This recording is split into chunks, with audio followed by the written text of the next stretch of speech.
We welcome all the participants to the Arria Formula meeting of the UN Security Council members, which we convened today to draw attention to the issue of unilateral coercive measures and their negative impact on counterterrorism.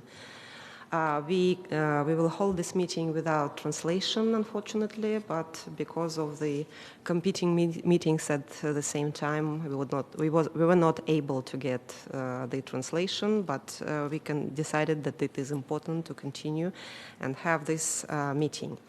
At the outset of the meeting, I would like to ask that all of those present now stand and join in observing a minute of silence in the memory of the victims of the heinous and cowardly terrorist act at a concert hall in Moscow region, the Russian Federation, on the 22nd of March.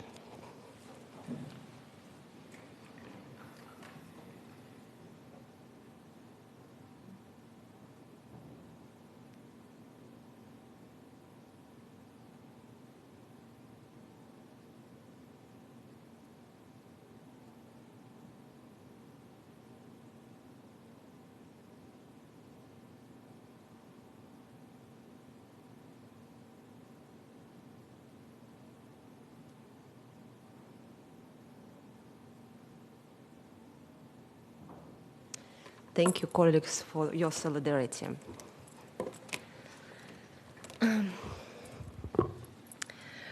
I would like to start the discussion of the unilateral coercive measures with stating the obvious, that those measures are illegal under international law. It represents an open attack on the principles of sovereign equality of states, non-interference in their internal affairs, and international cooperation enshrined in the UN Charter. Such measures are a projection of the desire of those who practice them to maintain dominant economic position in the world and to maximize geopolitical benefits from it. These tools, as we all know, is used by Western states that openly embrace them as part of their foreign policy. Financial well-being of Western countries is built on centuries of colonial practices that included crimes against humanity, continent-wide genocide of peoples, slave trade, and the systematic robbery of colonies and other dependent territories. That continues to this day, albeit in a modified form. The UCMs are being yet another manifestation of neocolonial practices and attempts to divide the entire world into masters and slaves. For the former, there are endless exceptions to the so-called rules-based order, while the latter can only count on the whip, the modern analog of which is the notorious sanctions policy. The position of the United Nations with strong condemnation of such measures was formulated a long time ago. In the 1965 Declaration on the Inadmissibility of Intervention in the Domestic Affairs of States and the Protection of Their Independence and Sovereignty, adopted by the UN General Assembly by Resolution 2131, it is clearly stated that no state may use or encourage the use of economic, political, or any other type of measures to coerce another state in order to obtain from it the subordination of the exercise of its sovereign rights or to secure from it advantages of any kind. The relevance of UN General Assembly Resolution 72/201, entitled Unilateral Economic Measures as Means of Political and Economic Coercion Against Developing Countries, is only growing. Thus, the correct name for the UCMs would be illegal coercive measures. They are an example of the blatant hypocrisy of the United States of America, of Great Britain, and the EU countries, trumpeting at every turn their alleged care for human rights. We remember how, under the pretext the mechanisms of ombudsperson were promoted for sanctions imposed by the UN Security Council, by the way, which are targeted and specific. At the same time, Western countries lose all interest to human rights issues as soon as it comes to their own UCMs, which, on the contrary, are designed for a maximum carpet-like coverage. They are not at all embarrassed by the fact that ordinary citizens suffer from such measures. This is the exact goal, to cause as much suffering as possible to the population in order to aggravate socio-economic problems, which they can conveniently use then to try and change undesirable regimes. Third states are often affected by UCMs imposed by United States and their allies. The countries most affected are always those that already find themselves in a vulnerable position. The collateral damage caused, however significant, is of no concern to those who impose them. From the point of view of the unique mandate of the Security Council, the policy of unilateral restrictions is an attack on the established principles of international sanctions as provided in accordance with the UN Charter. Illegal UCMs imposed without a Council resolution under Chapter 7 of the UN Charter are incompatible with the principles of international cooperation and hamper it even in those areas where there is an urgent need and objective interest in combining efforts, such as counter-terrorism, non-proliferation, and disarmament. Today, we would like to focus on the challenges that UCMs continue to pose to the global community in the collective effort to combat terrorism, extremism, and radicalization. UCMs hamper trade, finance, and investment, objectively reducing the ability of states to devote resources to counter-terrorism. Unilateral restrictions are a major obstacle to development, the scale of which is yet to be assessed. UCMs exacerbate humanitarian crises and lead to shortages of essential goods, including food and medicine. The aggravation of socio-economic problems deliberately provoked by such illegal measures becomes a breeding ground for radicalization, which is actively used by extremist and terrorist groups to recruit new members and spread terrorist and extremist ideologies. UCMs, being the antithesis of international cooperation, undermine the mechanisms of cooperation in the fight against terrorism. For instance, intelligence links are disrupted, making it impossible to exchange information, leading to proliferation of terrorist acts.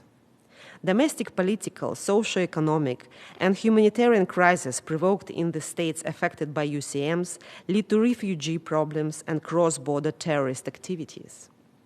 Artificially fueled instability often spills over to the regional level. Neighboring countries then have to urgently seek additional resources to address the crisis, often to the detriment of domestic capacity to combat terrorism and crime. An illustration of this situation in Venezuela, where illegal UCMs have contributed to regional instability and the emergence of new criminal groups. Turning to another part of the world, terrorist groups operating in Afghanistan, by the way, are also benefiting from UCMs imposed against itself as well as Iran to destabilize the situation on the border. In addition, unlawful unilateral measures impede the supply of goods used to combat terrorism. States imposing UCMs bear full responsibility for undermining national counterterrorism efforts, international cooperation in the global fight against this threat, and creating conditions conducive to its proliferation. I would now like to turn the floor to our speakers. First of all, Mr. Vladimir Voronkov, the head of the United Nations Office on Counterterrorism, Deputy Secretary General. Please, Mr. Voronkov. Thank you, Madam President, Excellencies. I'm grateful for the opportunity to address this Arria Formula meeting of the Security Council and brief about the United Nations Office of Counterterrorism and its mandated activities. Throughout its history, this Council has demonstrated strong leadership and consensus, and that have provided for concrete measures against the scourge of terrorism. Its resolutions have helped harmonize and strengthen global counterterrorism efforts, fostering cooperation, information sharing, and capacity building. But despite ongoing efforts, we can't ignore the harsh reality that terrorism remains a threat to international peace and security. And the threat is real. Only a few days ago, terrorists undertook heinous and deadly attack in Krasnogorsk, nearby Moscow, Russian Federation, killing 144 and injured 182 victims, including children, women, and men. This horrible act of terror was strongly condemned by the United Nations Security Council, member states, the Secretary General. They conveyed deep condolences to the bereaved families and the people and the government of the Russian Federation. Madam Chair, Excellencies, UNSC, established by the General Assembly in 2017, assists member states in implementing the global counter-terrorist strategy, which was adopted by consensus in 2006.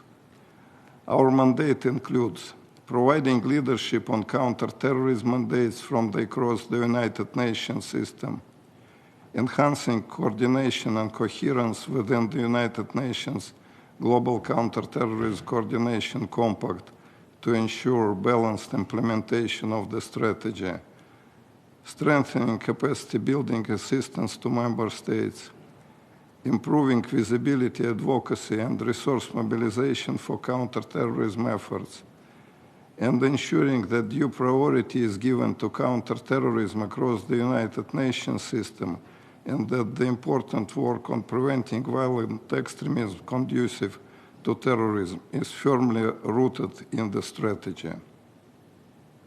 In addition, UNOCT and the other 45 United Nations Global Counter-Terrorism Coordination Compact entities are guided by Council's resolutions on all aspects of our counter-terrorism agenda.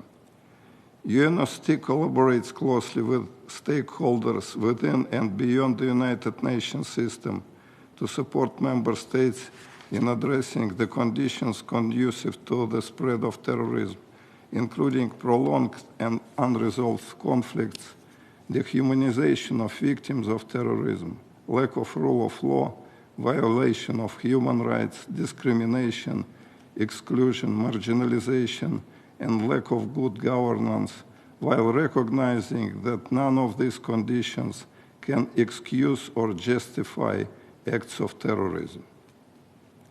Moreover, UNOCT has put a special emphasis in its work on reinvigorating multilateralism and supporting member states to work together and adapt to new challenges posed by terrorist groups and individuals.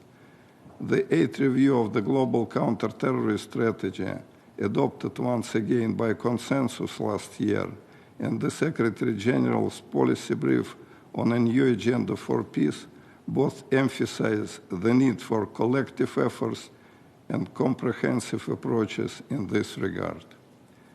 The third high-level conference of heads of counterterrorism agencies, organized by UNOCT in New York in June 2023, was a crucial check-in for the counterterrorism agenda of the United Nations. It provided a timely platform to share experiences and explore further cooperation and innovative approaches on key counterterrorism priorities. Thanks to the voluntary contributions from 41 funding partners, UNSC has been able to expand the geographic reach of its technical assistance programs in response to the Security Council and General Assembly resolutions on counterterrorism. However, UNOCT has not been mandated by the Security Council or the General Assembly to address the impact of unilateral coercive measures on global counterterrorism efforts. For this reason, my contribution to the substance of today's meeting is limited. This being said, it's important to recall that both the Security Council and the General Assembly have remarked on several occasions that respect for international law, including international human rights law, is the bedrock for the fight against terrorism and ensuring international peace and security. Any action inimical to these legal and moral imperatives undermine our global efforts to combat terrorism. We need unity because divisions only play into the hands of terrorists. When member states speak with one voice to find common ground in respect for the Charter of the United Nations, its principles and objectives, we can make real and meaningful progress in the fight against terrorism. I am grateful to Ms. Alena Dukhan, Special Rapporteur on the negative impact of unilateral coercive measures on the enjoyment of human rights, for the constructive and regular dialogue that her mandate has established with my office. My office remains steadfast in its commitment to supporting member states guided by the principles of international law to build a world free from terrorism. I thank you. Thank you, Vladimir Ivanovich. I now give the floor to Елена Федоровна Довгань, UN Special Rapporteur on the negative impact of unilateral coercive measures on the enjoyment of human rights. Her work in this important and challenging area is intended to help find solutions to the problems we have identified.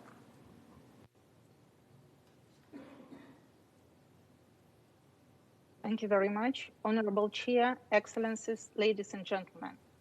It's a privilege to participate today in the Arria Formula meeting focusing on the impact of unilateral sanctions and over-compliance with the latter on the global fight against terrorism.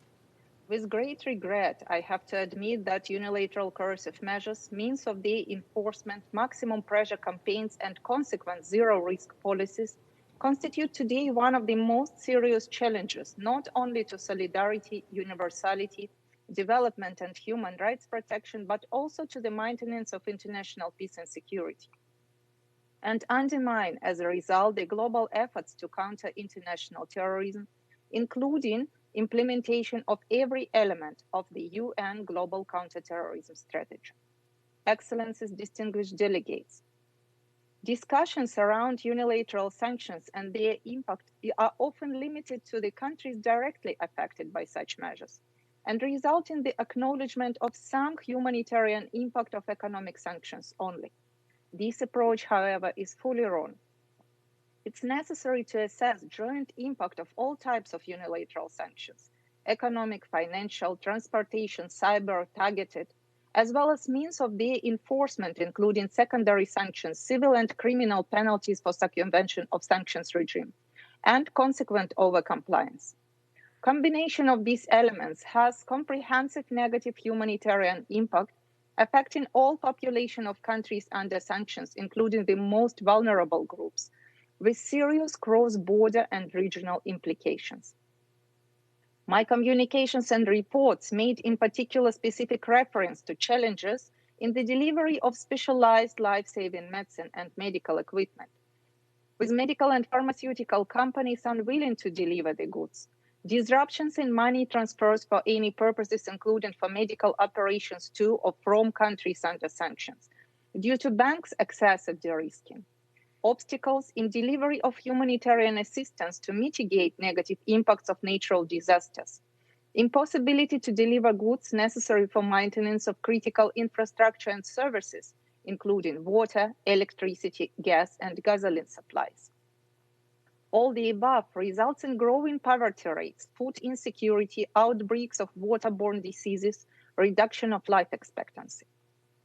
Excellencies, distinguished delegates, in my country-specific and thematic reports, I have repeatedly stressed how unilateral sanctions have disrupted regular economic trade, communication, and other channels with the sanctioned countries, undermined stability of economy, poverty, food and health insecurity, unavailability of the decent work to ensure a decent life, result in the growing involvement of desperate people in the informal or gray economy, illegal, criminal, extremist, or radical activities.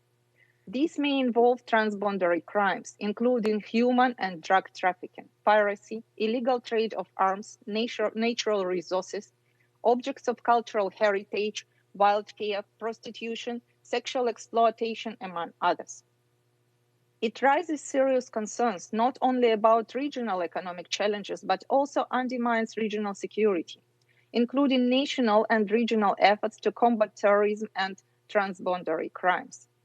In certain instances, an increased migration rate and outflow of people to neighboring countries also as a result of sanctions-induced severe economic hardships, as well as many of the above-mentioned crimes, have been qualified as a threat to the international peace and security in the multiple UN Security Council resolutions independently or as a part of struggle against international terrorism.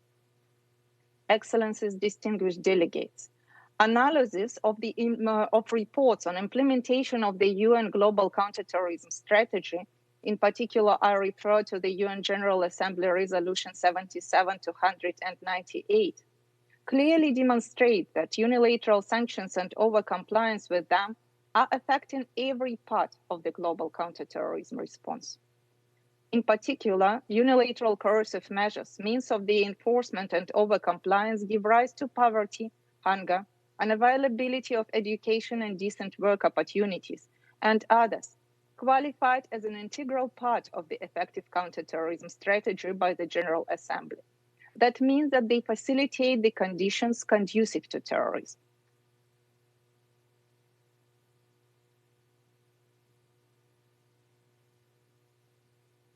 The countries affected by unilateral sanctions, even if the deliveries are sought to take place via collective action, including those based on the UN Security Council Resolution 2664.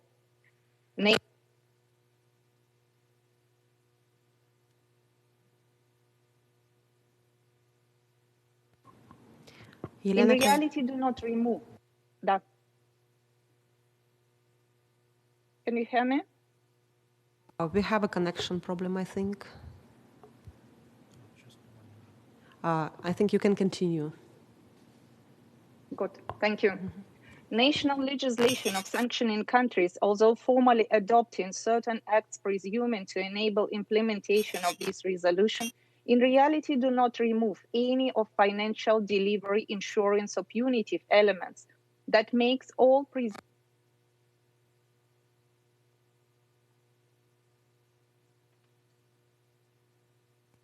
We have another connection problem, Elena Fedorovna.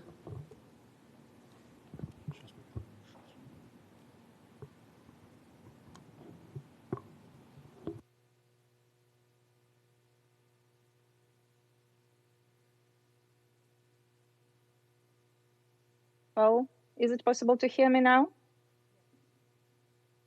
Yes, please go ahead.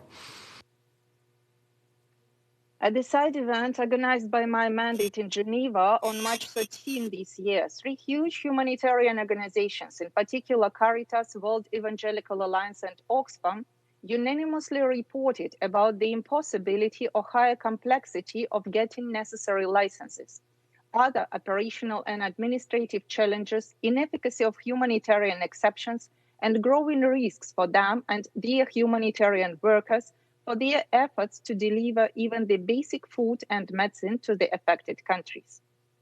They foresee that the recent adoption of legislation aimed at the criminalization of circumvention of sanctions regimes by the US, UK, and the one being in the process of adoption within the European Union now, will make situation even more complicated. Respect to the rule of law is an integral part of struggle against terrorism. At the same time, unilateral coercive measures, sanctions, regulations, and administrative means violate fundamental principles of international law, the rule of law, and human rights while countering terrorism.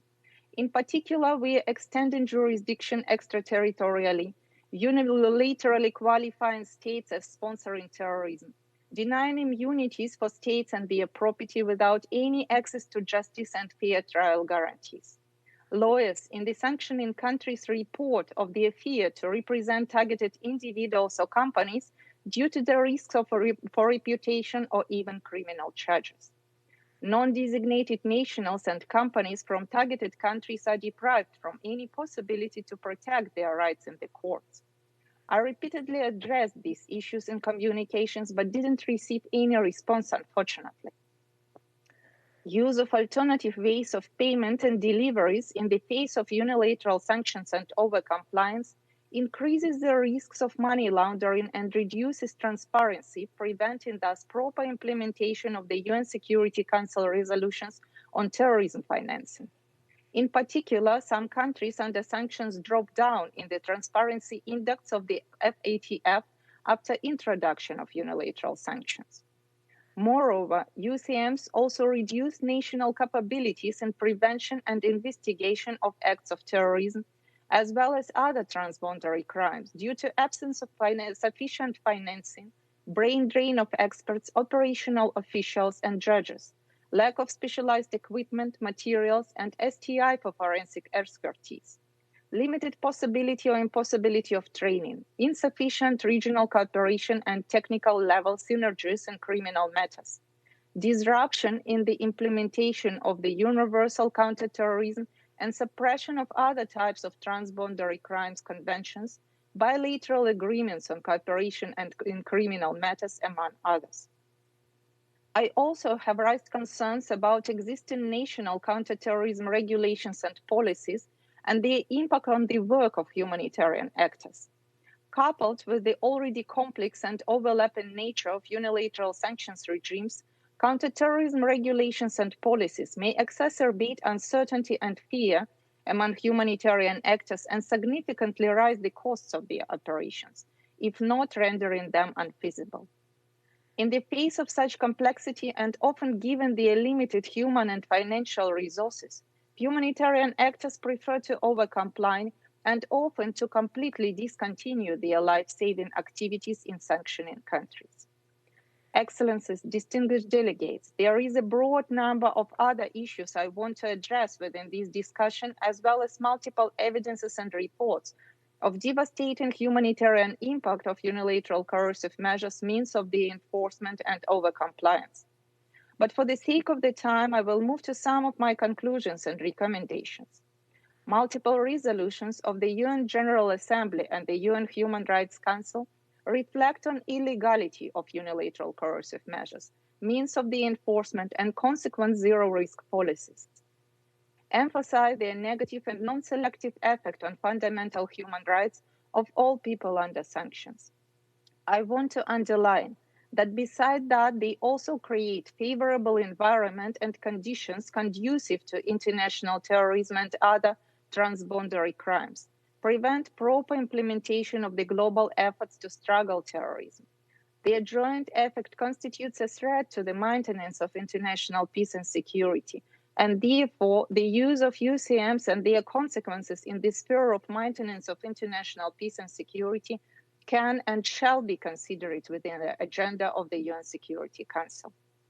As respect to the rule of law constitutes an inalienable part of the maintenance of international peace and security, and to combat international terrorism, I call upon all states and regional organizations to review measures taken within the scope of their foreign policy and to leave those not in accordance with international law. That in practice will mean to lift all unilateral coercive measures and minimize overcompliance. Political concerns and announced higher goals cannot be used as a justification for the use of illegal measures. Therefore, states and regional organizations shall stop to use the rhetoric of sanctions, but rather start to act in accordance with international law and the principle of humanity based on facts and figures.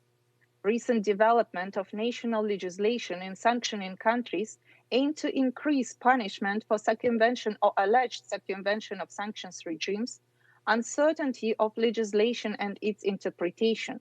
Their joint fight against so-called defamation, disinformation, and misinformation further undermine the standards of the rule of law, access to justice, and access to information, which have been always considered as safeguards for all other human rights, solidarity, and security, as well as reduces any possibility for the dialogue. States, regional organizations, and businesses shall stop shifting responsibility for any negative effect at each other, but rather start to act in accordance with the principles of due diligence and humanity, making sure that their activity, as well as activity under their jurisdiction and control, doesn't violate other international law or human rights. We hear today too much of political rhetoric, forgetting sometimes what is the real impact of unilateral coercive measures and other accompanying processes. Reports are not read, facts are ignored. For the purposes of objectivity, after more than a year of calling for the joint action, I took a lead to develop sanctions monitoring tool to identify the real impact of unilateral coercive measures, and I invite all stakeholders to help me to develop it. I will continue to work on cross-cutting issues related to sanctions, security, and counter-terrorism, and I am open to engage with all stakeholders, including relevant UN entities and bodies. I thank you for your attention. Thank you, Elena Fedorovna, for your interesting and comprehensive analysis of the situation and for your suggestions and proposed solutions. We should definitely make your addresses to the Security Council regular so that we listen to your views and take them into account. Now I give the floor to the Alfred Maurice Desires. Mr. Desires, please. Excellencies, distinguished delegates, dear Professor Dohan, the unlawfulness of unilateral coercive measures imposed Mr. Zayas, I'm sorry, but we are having a problem with the connection. We don't hear you very well. The sound is low. Hi, sir. Can you try one more time, please? I can try to speak louder, if that helps.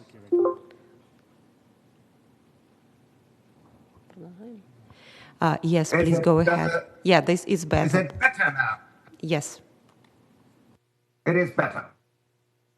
Excellencies, distinguished delegates, dear Professor Dohan, the unlawfulness of unilateral coercive measures imposed by certain countries against other states, businesses, and individuals has been documented in United Nations studies going back to the seminal report issued in the year 2000 by the Subcommission on Promotion and Protection of Human Rights, the 2012 report of High Commissioner Navi Pillay, and General Comment number 8 of the Committee on Economic, Social, and Cultural Rights. Dozens of General Assembly resolutions, most recently of 19 December 2023, resolutions of the Human Rights Council, most recently of 11 October 2023, identify the specific violations of international law inherent in unilateral coercive measures and the threat they pose to international peace and security. These resolutions, adopted with ample majorities, urge all states to lift UCMs. 31 General Assembly resolutions condemn the U.S. embargo against Cuba, most recently on 2nd November 2023.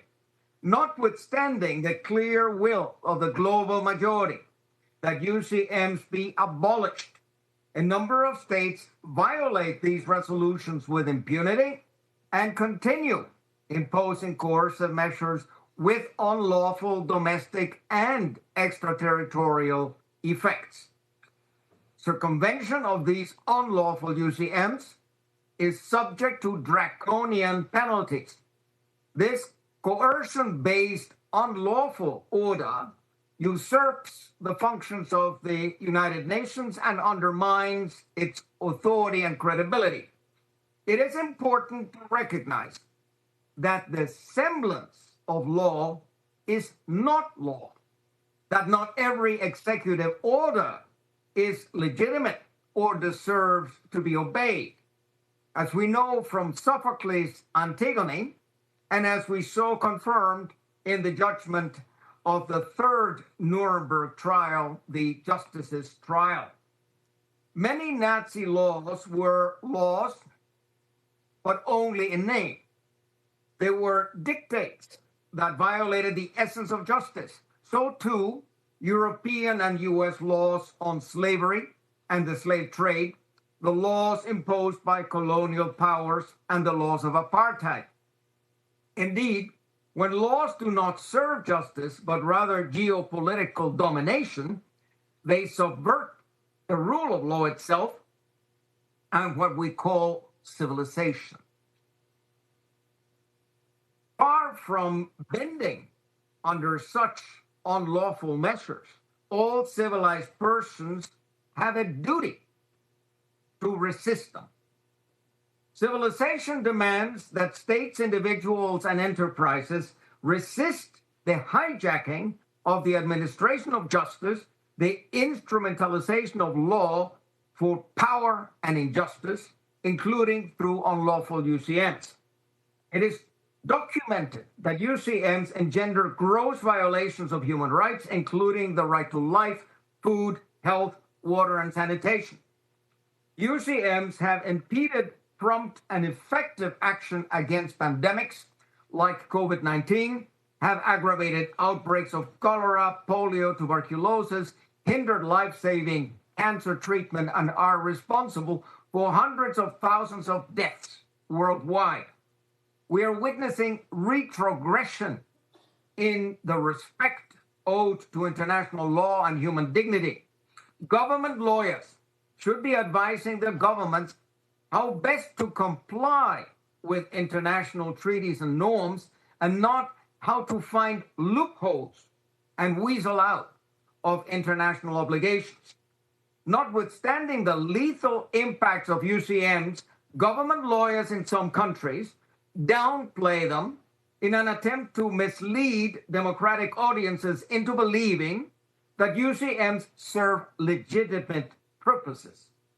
It is profoundly cynical to invoke human rights in an attempt to justify measures that demonstrably violate the rights of the most vulnerable.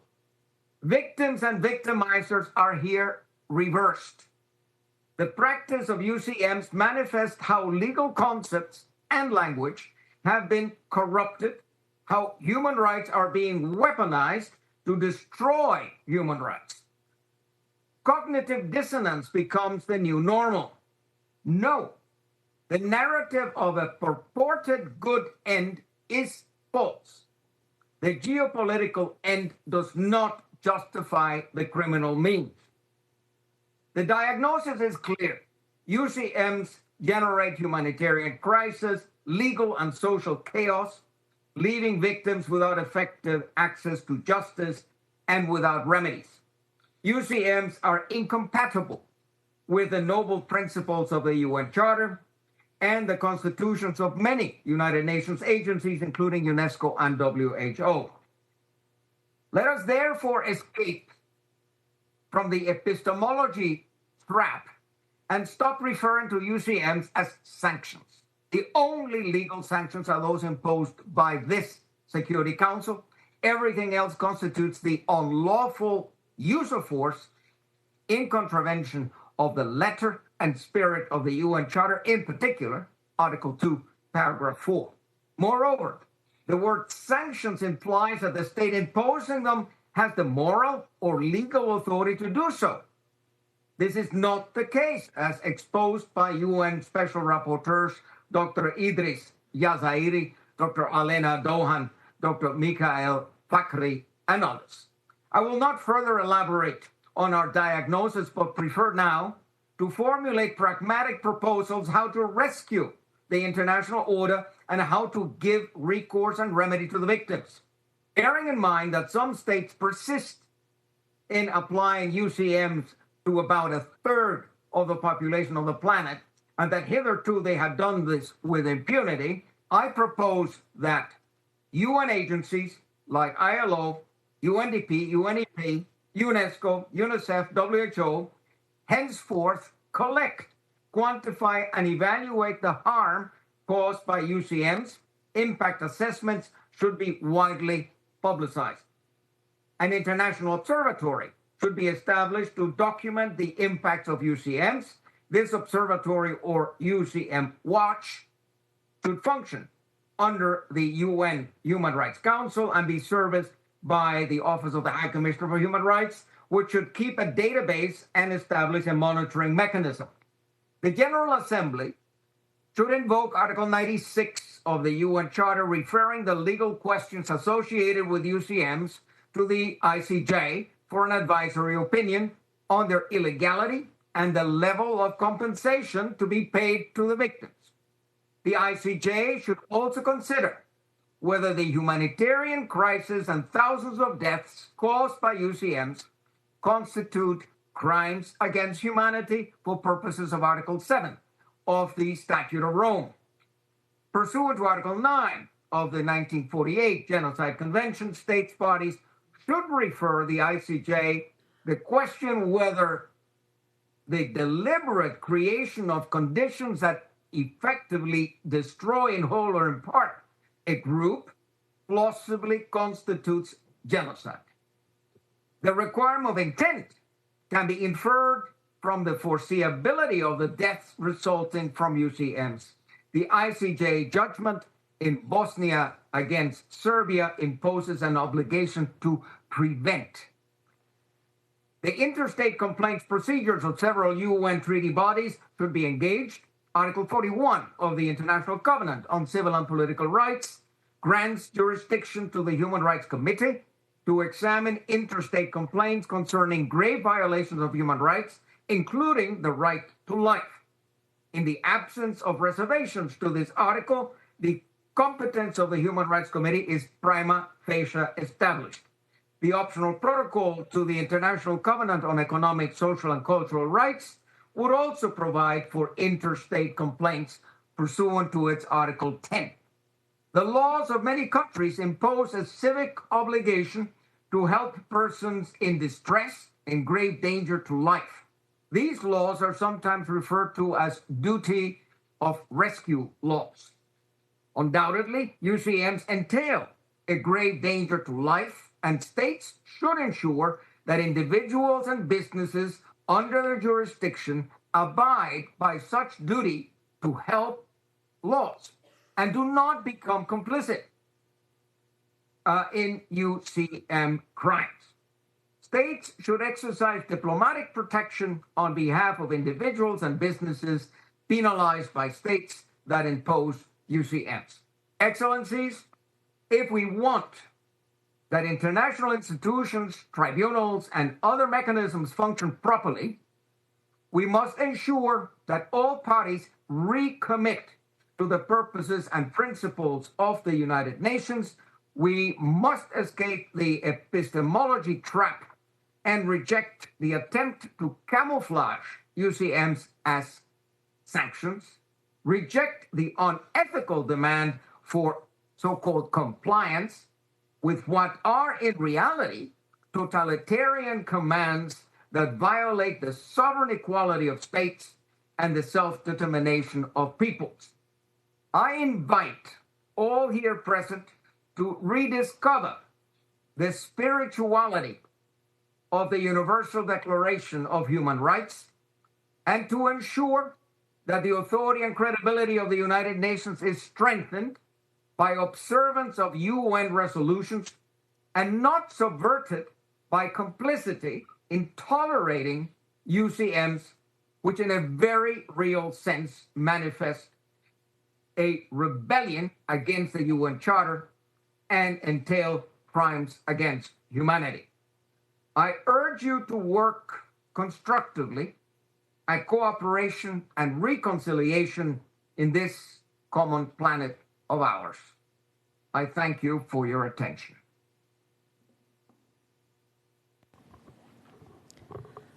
Thank you very much, Professor, for your statement and your analysis. I'm sorry I didn't introduce you before the speech, but maybe many people in the room knows Mr. Dazais, who is a lawyer and expert for civil and political rights and the former rapporteur for the Human Rights Council. Now I would like to open the floor for the statements of the council members. I will first turn to the list of speakers, and the first delegation on my list is Guyana. Please. Good morning, and thank you. Let me at the outset express my condolences and the condolences of the government of Guyana for the tragic loss of life sustained in Friday's terrorist attack at the concert hall in Moscow. We join other UN member states in condemning this reprehensible act and hope that the perpetrators are soon brought to justice. Let me also thank the delegation of the Russian Federation for organizing today's Arria Formula meeting on this important topic. My appreciation is also extended to the briefers for their insightful contributions, colleagues. In affirming its commitment to the purposes and principles of the United Nations Charter and the principles of international law, Guyana fully embraced the values of respect for the principles of sovereignty and sovereign equality of all states, equal rights and equal determination of peoples, and the respect for territorial integrity and non-intervention in the internal affairs of any state. In this vein, we hold as sacrosanct a state's right to choose a path of development according to its national priorities. We also firmly reject the threat or use of force against the territorial integrity or political independence of any state, or in any action that are inconsistent with the purposes and principles of the United Nations Charter. We maintain that collective or multilateral sanctions, including for counter-terrorism responses, fall within the ambit of the United Nations and the powers granted to the United Nations Security Council in the exercise of its mandate to maintain international peace and security. These enforcement measures constitute an exception to the principles of international law, and as such, a narrow interpretation must be employed. Any measures taken beyond the limits of authorization by the Security Council, therefore, necessitate satisfactory permissible conduct under international law and must comply with the principles of legality, legitimacy, proportionality, and necessity. In our view, unilateral coercive measures can constitute a major obstacle to the full realization of human rights, development, and security. Moreover, as the Special Rapporteur has said many times, including today, these measures may affect the ability of states to effectively respond to contemporary threats and can result in social problems and a rise in humanitarian concerns in the states targeted. For example, this was evident during the COVID-19 pandemic when states under UCMs were unable to access life-saving medicines and equipment, and which is well documented by various UN agencies.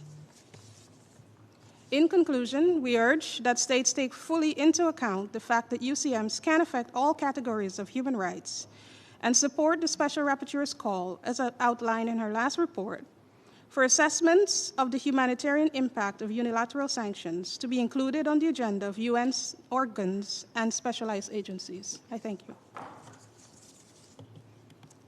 I thank the delegation of Guyana for the statement and for the condolences expressed. And the next on my list is Ecuador.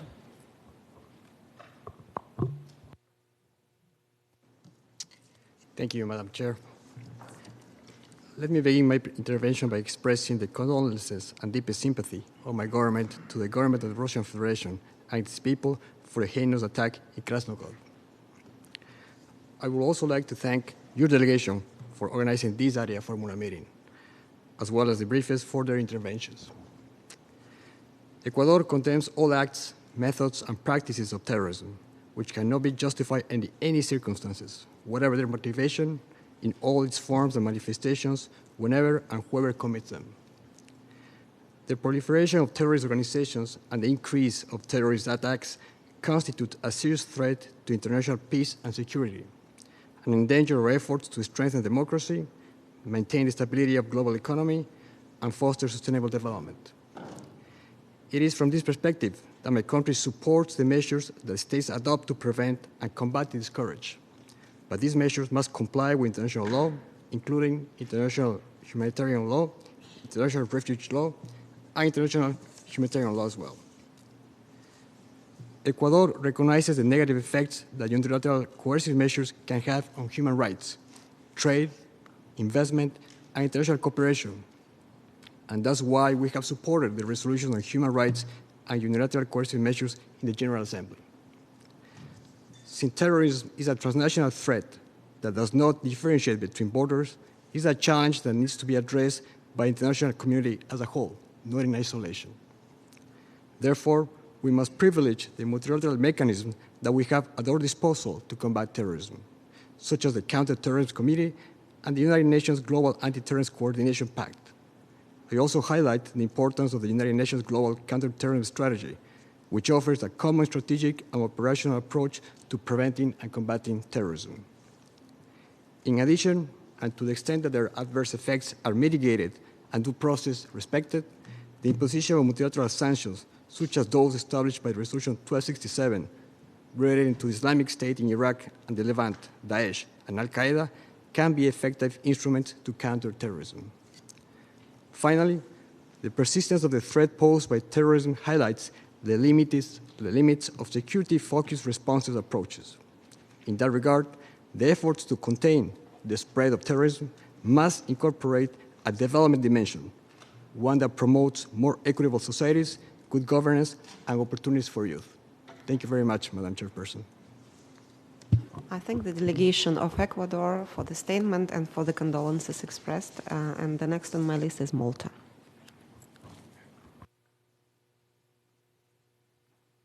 Thank you, Chair. Let me start by expressing Malta's deepest condolences to the families of the victims and to the Russian people following the heinous terrorist attack on the 22nd March. I also thank USG Voronkov for his briefing. Article 41 of the UN Charter provides the Security Council with a tool to give effect to its decisions. In doing so, it recognizes sanctions as an essential part of the maintenance of international peace and security. Malta considers sanctions to be an important instrument that help preserve peace and hold violators of international law accountable. Sanctions are not punitive in nature, but are intended to change the behavior of violators of international law. As part of a comprehensive policy, sanctions, whether at the UN, regional, or national level, support efforts to fight the proliferation of weapons of mass destruction and to uphold international law, including international humanitarian and human rights law. As an EU member state, we ensure that sanctions are targeted in nature and carefully calibrated, directed towards those responsible for actions that threaten peace and security. Both in their design and implementation, sanctions are developed to avoid any unintended adverse consequence for those not responsible for the relevant policies or actions. Sanctions may also focus on sectors that are instrumental to the crisis addressed, such as arms embargoes in situations of internal repression or components, goods, or technologies used on the battlefield. As we have said previously, comprehensive responses, firmly grounded on political strategies, anchored in international law, and based on all of government and whole of society approaches, are indispensable to prevent and counter terrorism. Sanctions are one of the essential and critical tools in this regard. Terrorists require money to finance their operations. Without access to funding, terrorist groups cannot purchase weapons, equipment, supplies, or services. The financing of terrorism also poses a threat not only to member state security, but can also undermine economic development and financial market stability. It is therefore of paramount importance to stem the flow of funds to terrorists through asset freeze sanctions imposed on those involved or associated with terrorism, and prohibiting these actors access to the international financial system and restricting the group's ability to send or receive funding. This contributes to stemming terrorism and its negative consequences. In our efforts within the European Union, sanctions are part of a broader and comprehensive policy that supports a gender-sensitive and human rights-centered approach to countering terrorism and preventing violent extremism. These measures complement other UN, regional organizations, and national efforts, particularly when counteracting terrorism in all its forms. To conclude, Chair, terrorism is a multifaceted threat which transcends borders. Countering it requires multilateral, regional, and national decisive efforts. Sanctions can and should be seen as being complementary to the efforts in our fight against terrorism. I thank you. I thank the delegation of Malta for the statement and for the condolences expressed. And next on my list is the delegation of Sierra Leone.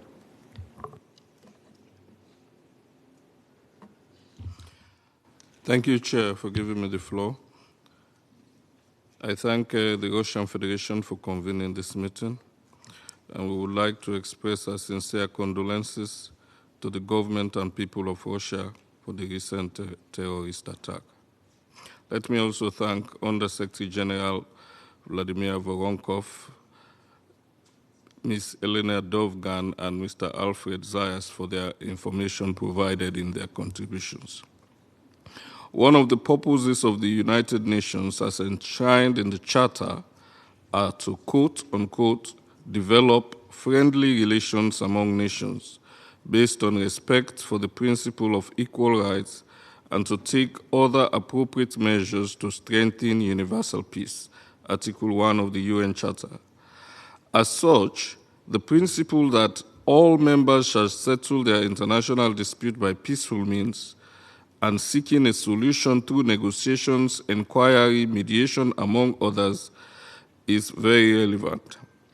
Sierra Leone generally expresses concern with the application of unilateral measures with their negative impact on the rule of international law as well as on international relations. Without legitimate reason recognized under international law, no state or group of states have the authority to deprive other states of their legal rights, particularly for political consideration. We agree with the view that the implementation of generally recognized principles of international law and the fulfillment in good faith of international obligations should guide international action of states. States should refrain from the practice of selectivity in international relations and imposition of their will on other states, including through unilateral coercive measures in violation of international law. Sierra Leone would therefore recall the Vienna Declaration and Programme of Action adopted by consensus on 20th December 1993 by the representatives of 171 states attending the World Conference on Human Rights and subsequently endorsed by the United Nations General Assembly on 20th December 1993, which calls upon states to refrain from any unilateral measure not in accordance with international law and the Charter of the United Nations that creates obstacles to trade relations among states and impedes the full realization of all human rights. The Human Rights Council, in various resolutions endorsed by the UN General Assembly, has repeatedly called upon all states, quote unquote, to stop adopting or implementing unilateral coercive measures not in accordance with international law, international humanitarian law, the Charter of the United Nations, and the norms and principles governing peaceful relations among states, in particular those of a coercive nature with extraterritorial effects. Although the focus of the resolutions from the Human Rights Council endorsed by the General Assembly have focused on the creation of obstacles to trade relations among states, impeding the full realization of the rights set forth in the Universal Declaration of Human Rights and other international human rights instruments, in particular the rights of individuals and peoples to development, we take note of the views expressed on the possible impact on the global counter-terrorism efforts.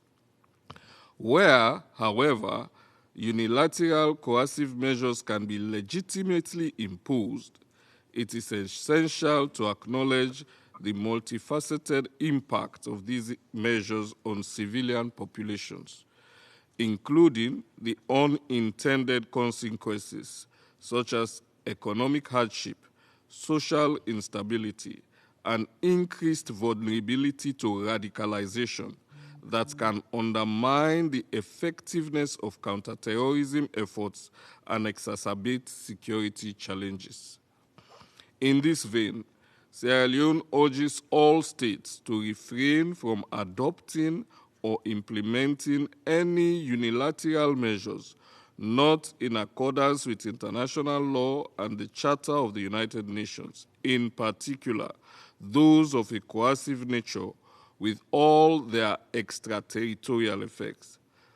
Regional or unilateral measures must uphold international law, respect human rights, and promote multilateral cooperation in the implementation of counterterrorism measures. UCMs, when adopted legitimately, must be targeted and implemented in a way to minimize harm to civilian population, minimize the potential humanitarian impact on vulnerable communities, support sustainable peace and security, and uphold the principles of the Charter. In recognizing the transnational and multidimensional nature of the threats posed by terrorism, Sierra Leone highlights that regional or unilateral targeted measures alone cannot achieve the desired impact or outcome against terrorism, and therefore recommend a comprehensive and balanced approach as follows. First, unilaterally targeted measures should be employed in combination with other policy instruments, such as UN-targeted sanctions, such as asset freeze, travel ban, arms embargo, etc., diplomacy and mediation, peace operation, threat of force or use of force, and legal processes or referral. Second, promote multilateral cooperation. We call on all member states to work collectively towards a more coherent and coordinated global response to terrorism that safeguard human rights, promote stability, and advance peace and security for all. By promoting transparency, accountability, and information sharing among all relevant stakeholders, including the Global Counter-Terrorism Coordination Compact, we can identify best practices, lessons learned, and innovative approaches to address the complex challenges posed by unilateral measures in the context of counterterrorism. In conclusion, Sierra Leone urges the Security Council to prioritize the issue of the impact of unilateral coercive measures on global counterterrorism. I thank you. I thank the delegation of Sierra Leone for the statement and for the condolences expressed. And the next on my list is the Republic of Korea. Thank you, Madam President. I would like to join colleagues in condemning the heinous and cowardly terrorist attack in the Russian Federation on 22nd of March. The Republic of Korea also expresses its deepest sympathy and condolences to the families of the victims and to the Russian people, and wishes a speedy and full recovery to those who were injured. I would also like to thank Russian delegates for organizing this event, and also thank Undersecretary General Voronkov, Special Rapporteur Duhan, and Mr. Zayas for their insightful briefings.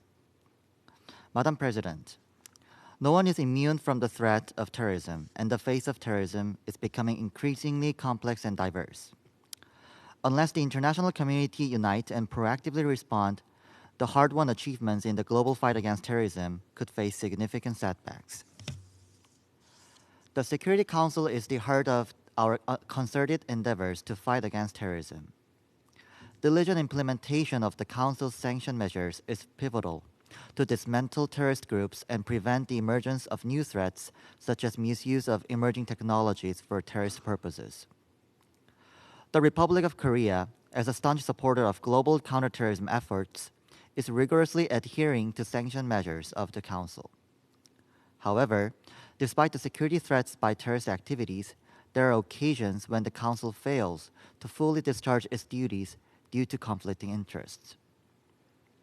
In such cases, mindful of the gravity and urgency of counterterrorism activities and their compliance with international law, the international community may consider actions beyond the scope of the Security Council, seeking broad support to prevent additional harm. In particular, implementing targeted measures can effectively counteract terrorism while minimizing harm to civilians. According to the Secretary General's report on implementation of the provisions of the UN Charter related to the assistance of third states affected by the application of sanctions, the shift in UN sanctions from comprehensive to targeted measures has reduced the likelihood of unintended adverse consequences. Madam President, there is no question that we must undertake counterterrorism measures in accordance with the UN Charter. Simultaneously, we should not forget our ultimate goal, which is the eradication of terrorism. Sanctions may not be perfect, but the fact alone cannot be a reason to reject their utility. We should not forget that the cause of sanctions lies with terrorists, and we should not let them to manipulate any discussions on the impact of sanctions. We hope our discussions stay free from politicization with a focus on constructive dialogue to enhance international cooperation against terrorism. I thank you. I thank the delegation of the Republic of Korea for the statement and for the condolences expressed. And the next on my list is Slovenia. Thank you, Madam Chair. Allow me to express our deepest condolences to the Russian people and families affected by the heinous terrorist attacks last Friday. Restrictive measures are one of the tools in the toolbox of political, diplomatic, and legal measures that can be taken with the aim to preserve peace, support democracy, rule of law, protect human rights, and international law. That being said, my country believes they should be used in combination with other means. In this connection, we would like to emphasize the following. First, restrictive measures are usually a part of a wider comprehensive policy approach that start with attempts at resolving the situation through political dialogue and other peaceful means of settlement of international disputes.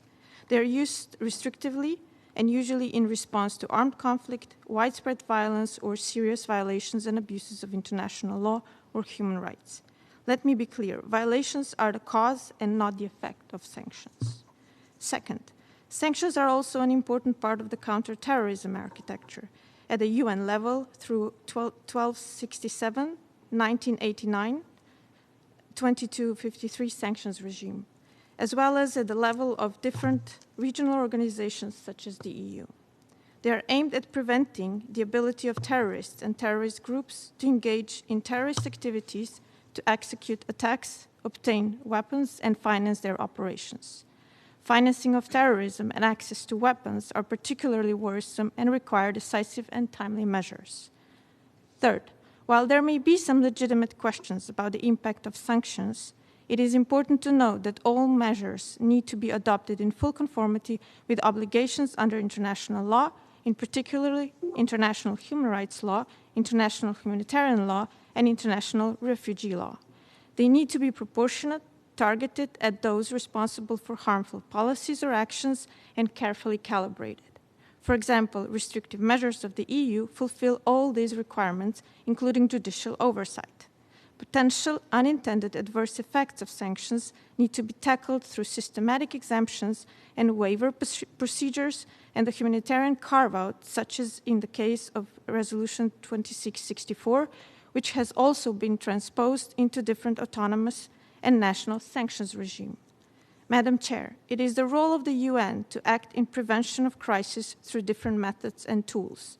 However, sanctions remain an important tool available to states and international community to strengthen efforts at prevention, mitigation, and resolution, and are warranted by the situation on the ground. I thank you. I thank the delegation of Slovenia for the statement and for the condolences expressed. And the next on my list is the United Kingdom. Thank you, Chair. Let me begin by joining others in expressing profound condolences to the Russian people for the loss of life as a result of the awful terrorist attack in Moscow last week. Colleagues, when known individuals are responsible for the deaths of hundreds or even thousands of civilians, when countries launch unprovoked invasions, when terrorist groups target civilians, it is right that we take action to cut off their ability to fund their actions. The UK uses asset freezes, travel bans, and other sanction measures to respond to threats against peace and security, to uphold international norms and human rights, to disrupt malign cyber activity, and to counter terrorism. These measures are neither illegal nor are they contrary to the UN Charter, as some have claimed today, but they are consistent with its purposes and its principles. When the UK takes such actions, our measures are carefully targeted. We do not sanction food or medicines, and we take special care to ensure that humanitarian assistance is not affected. Let me give some examples of some of the individuals who we currently have under UK sanctions. the architects and directors of Assad's chemical weapons program in Syria, which he used against his own people, killing thousands.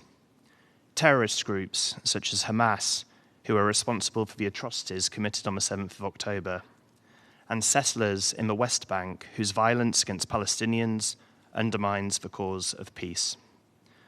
Our sanctions are transparent and they allow for due process protections. Anyone targeted by our sanctions can see the reasons why they've been sanctioned, and they can challenge them in court or seek review of their designation, because we believe that transparency and accountability make the sanction system stronger.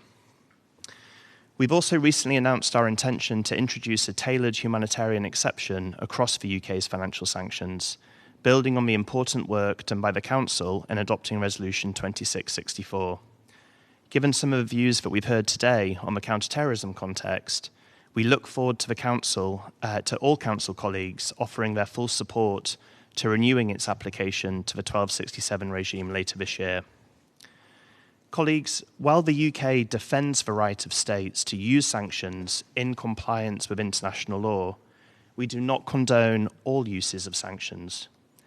For example, it's well documented that Russia uses sanctions to punish its own neighbours, whether by throttling gas supplies to gain an economic advantage or by suspending agricultural imports to exert political pressure.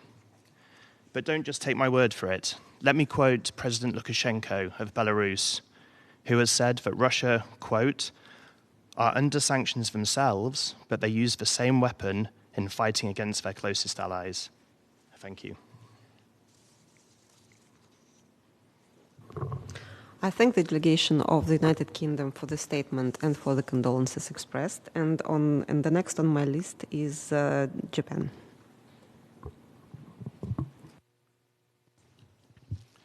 Thank you, Madam Chair. I also thank the briefers for their remarks.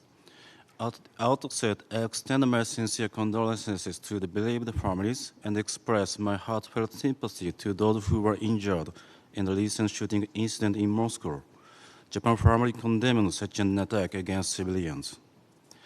On today's topic of the meeting, let me remind colleagues that we should not be bogged down in a debate over rhetoric regarding so-called unilateral coercive measures, unilateral sanctions, or autonomous sanctions measures.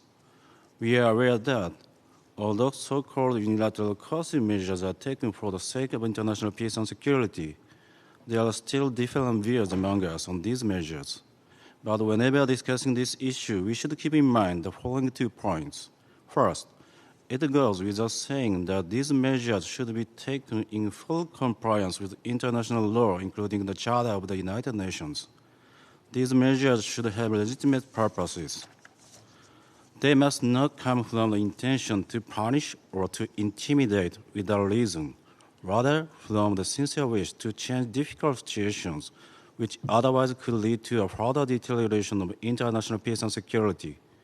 Second, we should all respect sovereign decisions in determining national policies. For instance, if the Security Council failed to take united action on a clear threat to the world, autonomous measures should be left as a legitimate option for a sovereign state to deploy instead, in full compliance with international law, including the Charter of the United Nations. Regrettably, multilateralism, including through the UN, has not necessarily offered a panacea in all cases, and in such cases, no nation can be expected to give up its desire to seek international peace and security. I sincerely hope that today's discussion will not be a forum for criticizing each other's own policies, but rather a forum for discussing how we should move toward ensuring peace and security in the international community. I thank you. I thank the delegation of Japan for the statement and for the condolences expressed. And the next on my list is Mozambique.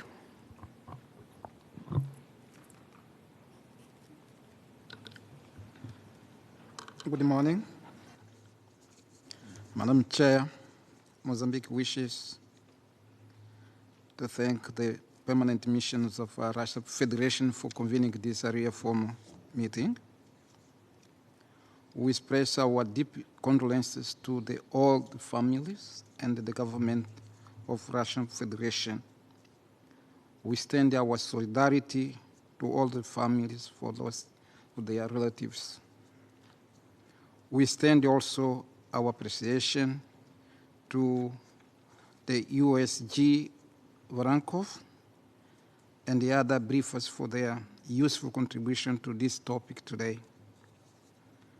Madam Chair, the world we live in has been confronted with a combination of challenges such as conflict, climate change, violent extremism, terrorism, which require collective action, solidarity, and cooperation.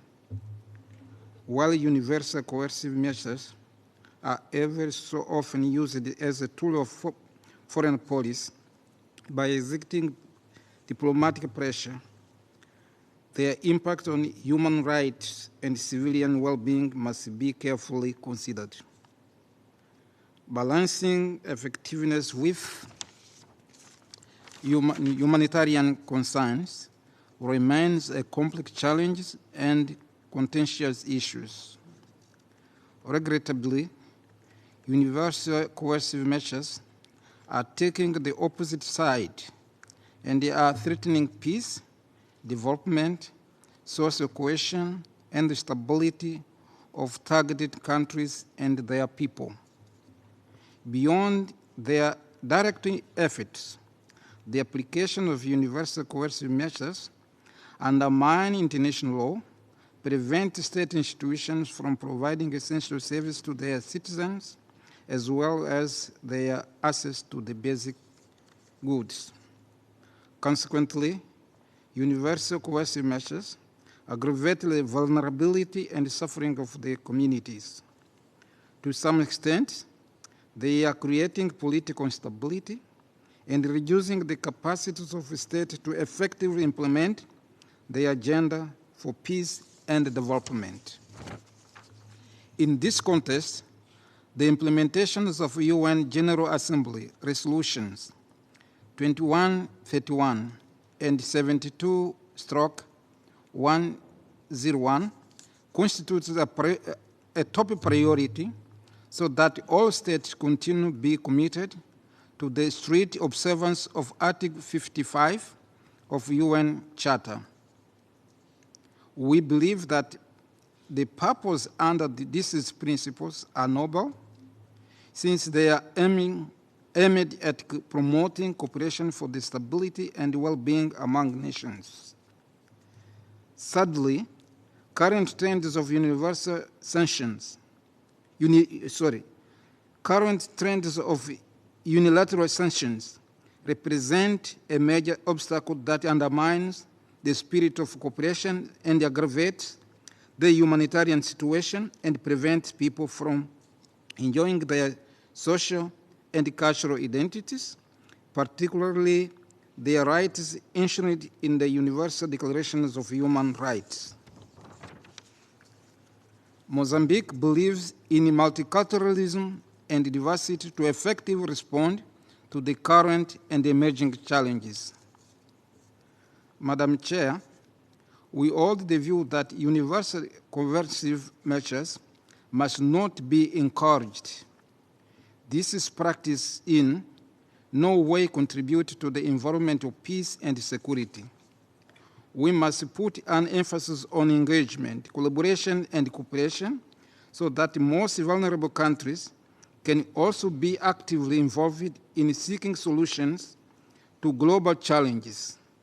For instance, the African continent, one of the most affected by terrorism, needs more support to realize its Agenda 2063.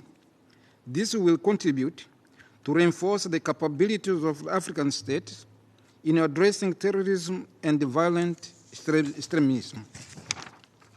Madam Chair, Mozambique reiterates its firm support to the United Nations Global Strategy to combat terrorism in the best interests of the worldwide peace. To conclude, Madam Chair, efforts to strike a balance between policy objectives and humanitarian considerations are crucial in addressing unilateral coercive measures. The international community must continue to be engaged in a dialogue and seeking multilateral solutions. I thank you, Madam President. I thank the delegation of Mozambique for the statement and for the condolences expressed. And the next on my list is Algeria.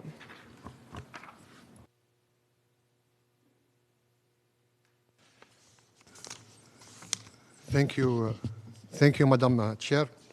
At the outset, I would like to extend, on behalf of Algerian people and government, our heartfelt condolences and sympathy to the government and people of Russia, and to the family of the victims of the terrorist act at the concert hall in Moscow region on 22 March. Madam Chair, I would like to thank Russia for convening this meeting. I also thank Under-Secretary General Mr. Voronkov and the Special Rapporteur Mrs. Dohan and Mr. Desaya for their insights. We are of the firm belief that the imposition of unilateral coercive measure is an illegal action that has undeniably destructive effects on targeted states and their people.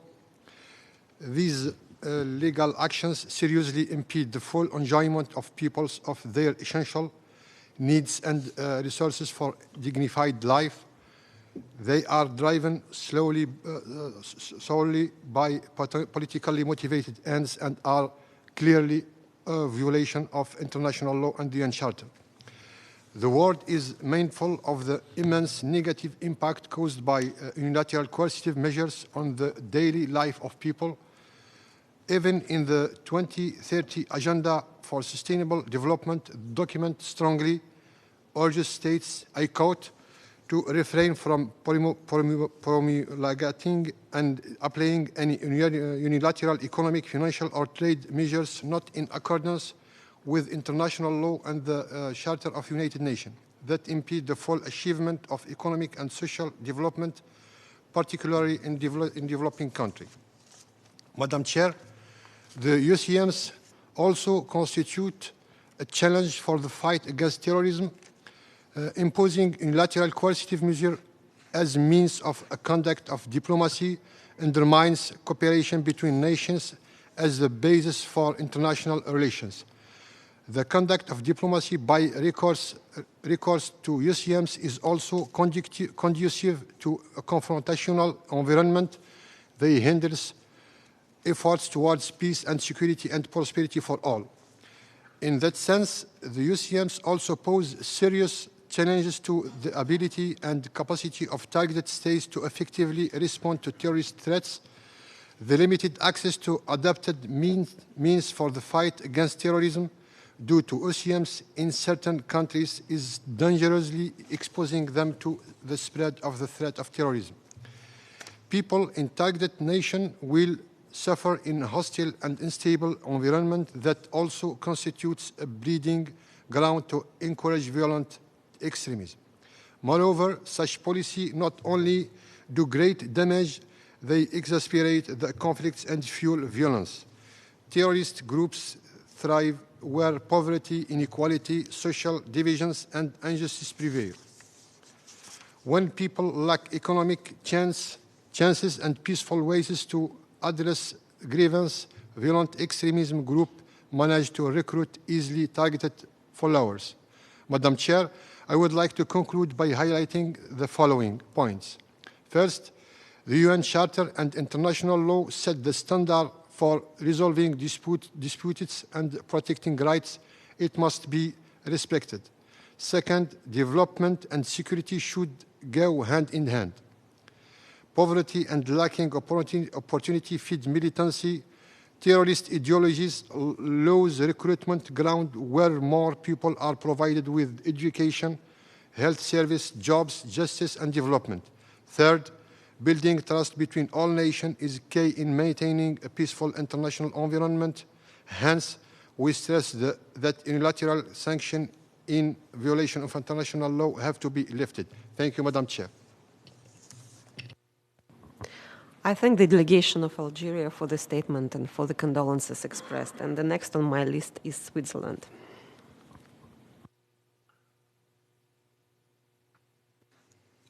Thank you, Madam Chair.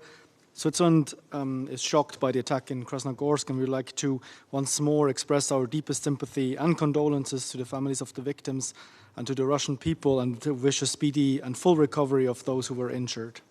Madam Chair, it remains Switzerland's strong conviction that it is of the utmost importance to ensure the full compliance of all measures taken to prevent and counter violent extremism and terrorism with international law, in particular international humanitarian law and human rights law. Not only is this a legal imperative, it is also the only way to achieve sustainable results. In addition, it is important to ensure that all such measures are gender responsive. Ignoring these dimensions will not allow us to succeed in our common counterterrorism efforts in the long term. Against this background, targeted sanctions are an important and legitimate tool available to the international community when countering terrorism, but also to ensure respect for international law, including human rights law and the rule of law. Great progress has been made with the introduction of humanitarian exemptions and specific targeting to avoid undesirable consequences of sanctions on the civilian population. The sanctions adopted by the Security Council must be fully implemented. Their weakening or non-compliance cannot be justified by concerns about their unintended effects. This, however, goes hand in hand with the consistent application of humanitarian exemptions. Finally, every state has the right to conduct its trade relations as it sees fit in compliance with international law. I thank you. I thank the delegation of Switzerland for the statement and for the condolences expressed. And the next on my list is the United States. Madam Chair, let me begin by expressing condemnation of the March 22 terrorist attack in Moscow. We stand with the people of Russia in grieving the loss of life. ISIS is a common terrorist enemy that must be defeated everywhere. Regarding today's discussion, I stress that economic measures, including sanctions, are a legitimate, appropriate, and effective tool for responding to harmful activity and addressing threats to international peace and security. The United States is not alone in that view or practice.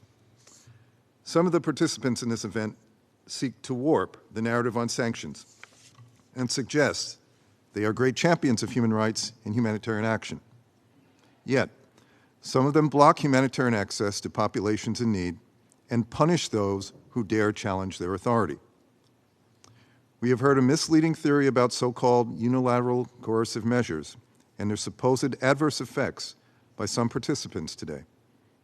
Those who espouse this theory themselves have been accused by human rights groups of exacerbating human rights violations.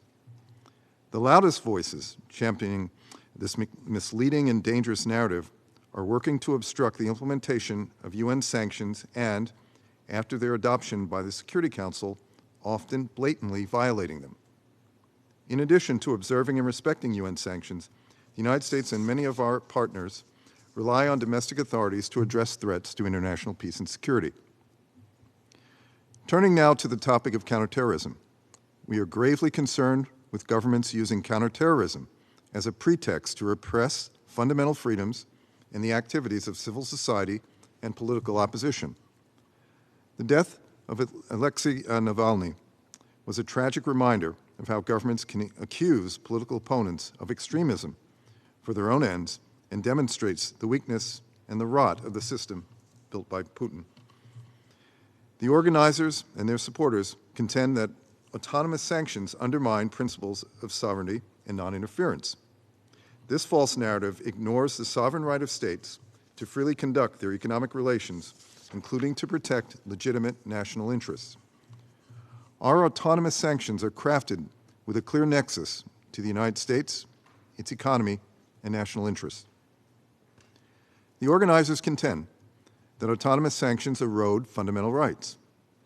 However, sanctions play a valuable role in disrupting human rights violations, combating corruption, and promoting accountability. The United States has accordingly imposed sanctions on persons responsible for or complicit in gross violations of human rights and other serious human rights abuses.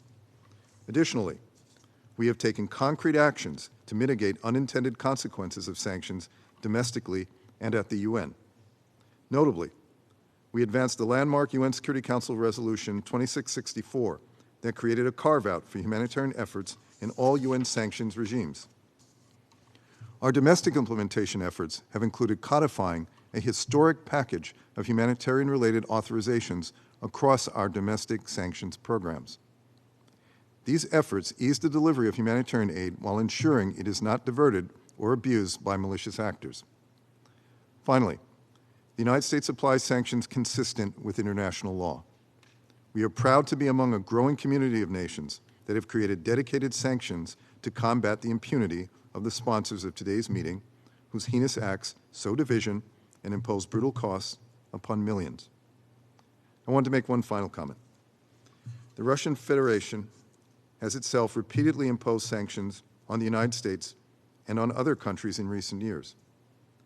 It is the height of hypocrisy for Russia to assert that sanctions imposed by the United States and other Western countries are so-called unilateral coercive measures purportedly prohibited by international law, when it is unilaterally imposing sanctions itself. Russia can't have it both ways, and it is clearly making a selective, conveniently political point, which everyone else should see through. Thank you. I thank the delegation of the United States for the statement and for the condolences expressed. And the next on my list is China. Thank you, Chair. I thank Russian colleagues for convening today's meeting. First of all, I would like to express our deepest condolences and sincere sympathies to the victims of the terrorist attack in Moscow last week. China strongly condemns terrorist acts and firmly supports Russia in safeguarding its national security and stability. I thank USG Volonkov and other panelists for their informative presentations and analysis, which give us more insights of the UCM's effects on counterterrorism. We ally ourselves with the statement to be delivered by Venezuela on behalf of the group of friends in defense of Charter of the UN. I would like to share the following 3 points in my national capacity. First, UCMs, under the pretext of counterterrorism, violate international law. Security Council resolutions and the UN Global Counterterrorism Strategy state clearly that counterterrorism must comply with international law. Unilateral sanctions under the pretext of counterterrorism violate UN Charter and infringe fundamental principles such as sovereign equality and non-interference. Such politicized practices ultimately undermine international cooperation on counterterrorism. Second, UCMs in the name of the counterterrorism violate human rights. Some countries only pay lip service to protecting human rights in counterterrorism, while violating human rights by imposing UCMs in the name of counterterrorism. Unilateral designation of states as sponsors of terrorism creates a chilling effect, blocking access of essential goods to those countries. For example, the United States and its Western allies imposed UCMs on Syria in the name of counterterrorism, which cause catastrophic impacts on Syria and exacerbate humanitarian disasters. Those who abuse UCMs must be held accountable. We urge the Secretariat to issue a report on the negative impacts of the UCMs on Syria as soon as possible. Third, UCMs lead to poverty, underdevelopment, and social instability, which lay the breeding ground for terrorism. The trade embargoes, blockades of financial investments, intervention in markets, and disruption of international cooperation pose threats to global food, energy, and financial security, deteriorate the livelihood of people in developing countries, and hinder economic development. Some countries even attempt to utilize UCMs to suppress legitimate governments of other countries and instigate regime changes, which seriously affects regional peace and stability, and provides a breeding ground for terrorism. These practices should be strongly condemned. Madam Chair, The international community has all along voiced its consistent opposition to UCMs. We urge the countries to face squarely the international appeal for justice and immediately cancel their UCMs. We call upon the international community to uphold the vision of common, comprehensive, cooperative, and sustainable security, reject UCMs, and collaborate to combat all forms of terrorism and safeguard international peace and security. I thank you, Chair. I thank the delegation of China for the statement and for the condolences expressed. And the next on my list is France. Madam Chair, France is very much attached to multilingualism, and my delegation regrets the lack of interpretation for today's meeting. So I will deliver my statement in French. Chers collègues, permettez-moi d'exprimer nos condoléances au peuple russe durement touché par l'horrible attaque terroriste de Daesh perpétrée il y a 3 jours à Moscou. Cette attaque démontre la nécessité absolue de lutter encore et toujours contre ce fléau, et les sanctions sont un des outils dont nous disposons. J'insisterai sur 2 points. Tout d'abord, je souhaite revenir sur les objectifs des régimes de sanctions. L'objectif des Nations Unies et du Conseil de sécurité en particulier est de préserver la paix et la sécurité internationale. Les sanctions sont un des instruments prévus par la Charte des Nations Unies pour répondre à cet objectif. Elles constituent un outil ciblé, notamment pour lutter contre le terrorisme.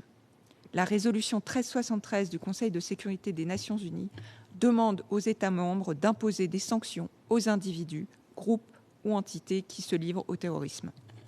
C'est ce que nous faisons via les sanctions onusiennes, mais aussi au travers des régimes de sanctions de l'Union européenne. Il s'agit d'un instrument essentiel pour assécher les sources de financement du terrorisme, entraver les déplacements des terroristes et leurs accès aux armes, et ainsi prévenir les attaques pour garantir la sécurité de tous. C'est pourquoi il est essentiel de lutter collectivement contre leur contournement. La Russie se livre aujourd'hui à un nouvel exercice de désinformation dont nous ne sommes pas dupes. Rappelons pourquoi la Russie est soumise à des sanctions.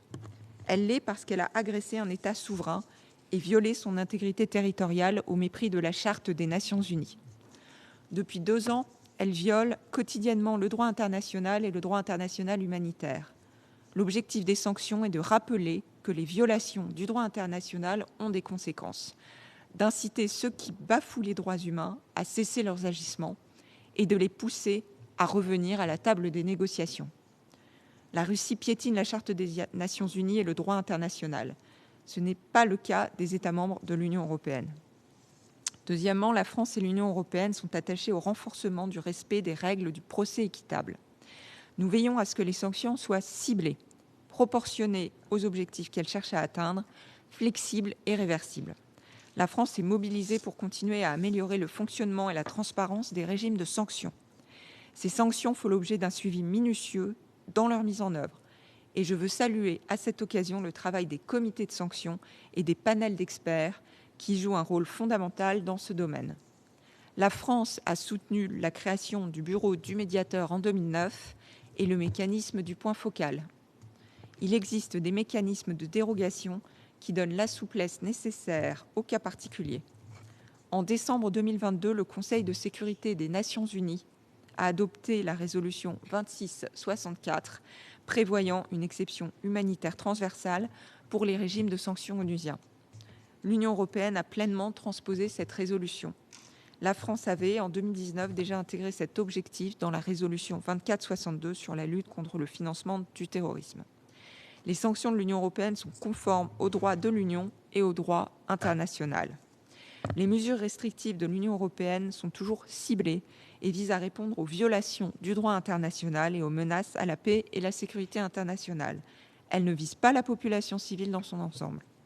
Je rappelle enfin que la France promeut une approche résolument partenariale en matière de contre-terrorisme, fondée sur le respect des droits de l'homme et les libertés fondamentales. Je vous remercie. I thank the delegation of France for the statement and for the condolences expressed. And now I'm turning to the list of speakers of non-members of the Security Council. And the first on my list is Venezuela, on behalf of the group of friends in defense of the Charter of the United Nations. Please. I thank you, Madam Chairman. Madam Chairwoman. The Bolivarian Republic of Venezuela has the honor to take the floor on behalf of the group of friends in defense of the Charter of the United Nations. At the very outset, we seize this opportunity to convey our heartfelt condolences to the people and government of the Russian Federation following the heinous and coward terrorist attack perpetrated last Friday against the Crocus City Hall, which we firmly condemn.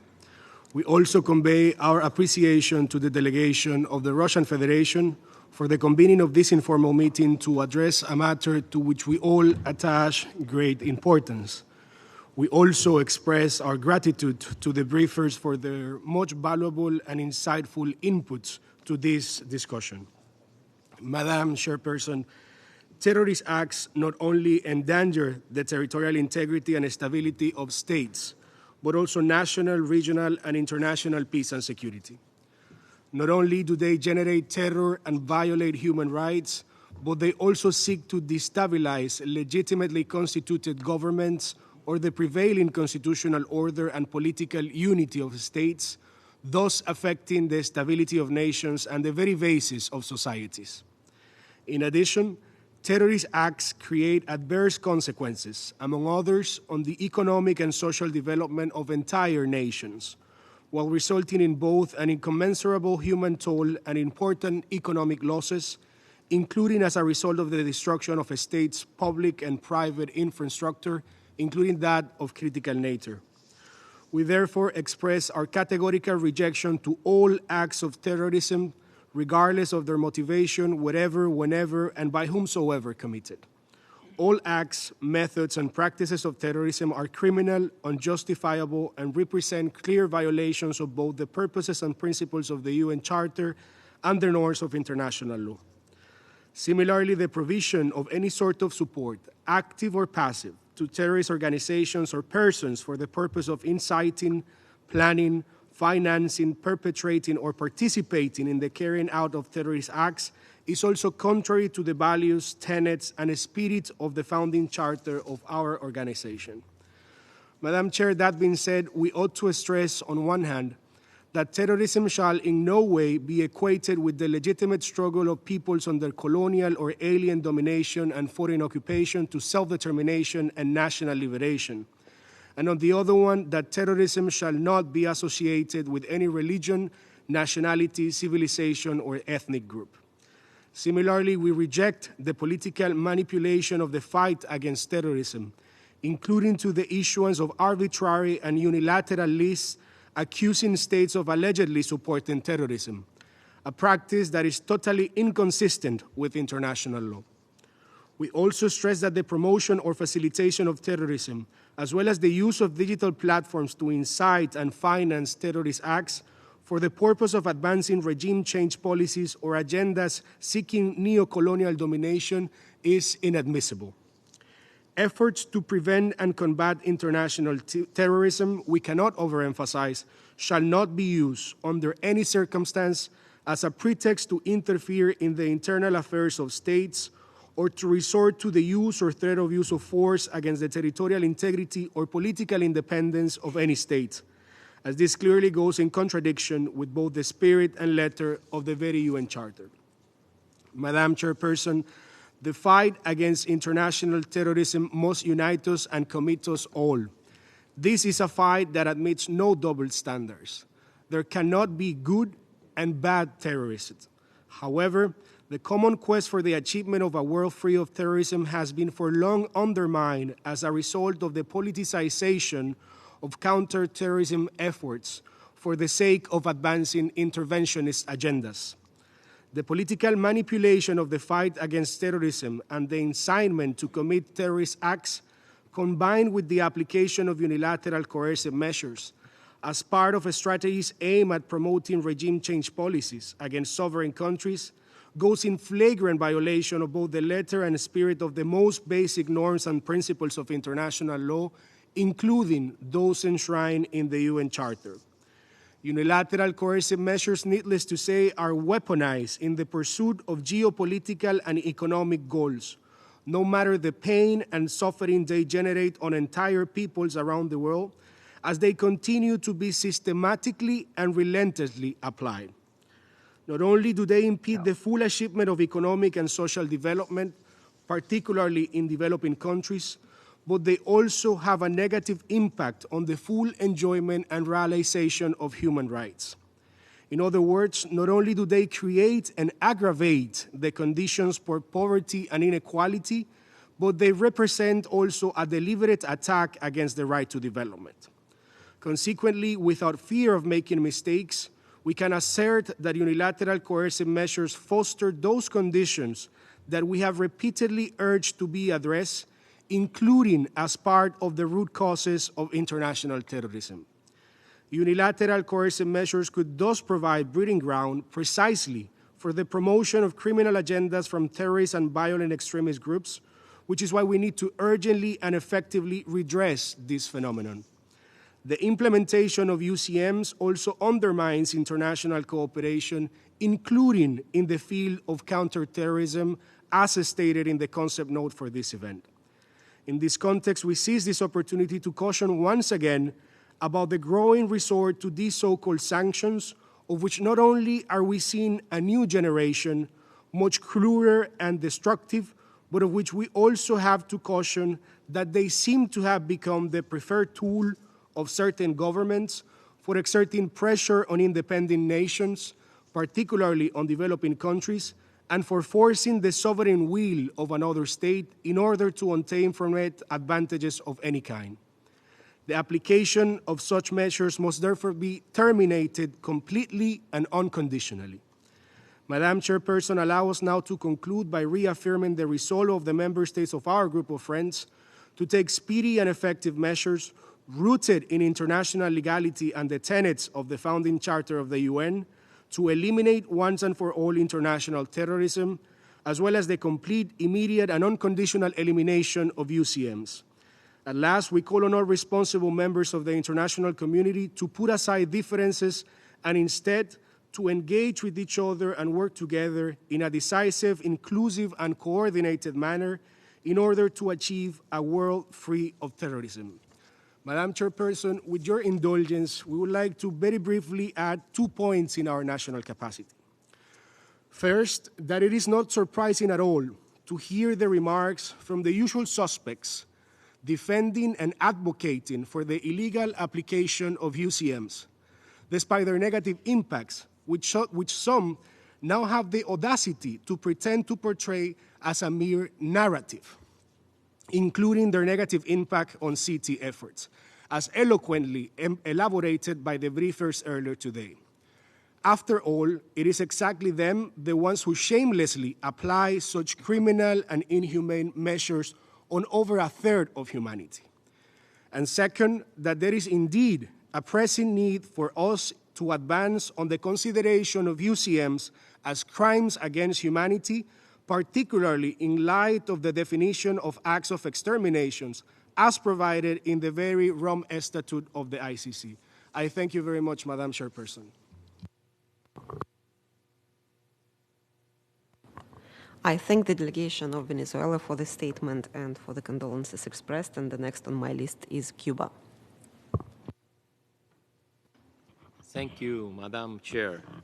First of all, allow me to convey our deepest condolences to the people and government of Russia, especially to the families of the victims of this cruel and coward terrorist attack in Crocus City Hall. Cuba condemns in the strongest terms this act of terrorism, this atrocious act of terrorism. Madam Chair, my delegation associates itself with the statement made by Venezuela on behalf of the Group of Friends in Defense of the Charter. We appreciate the convening of this meeting on the impact of unilateral coercive measures on global efforts against terrorism at a time when humanity is facing a complex and unpredictable international scenario shaken by a multidimensional crisis with growing global threats and challenges. All of us, particularly the nations of the South, are suffering the devastating effects of this crisis. Some of us have to deal, in addition, with the additional burden of cruel and illegal unilateral coercive measures that violate international law and the UN Charter and impede the achievement of the Sustainable Development Goals and the effective confrontation of terrorism. Mr.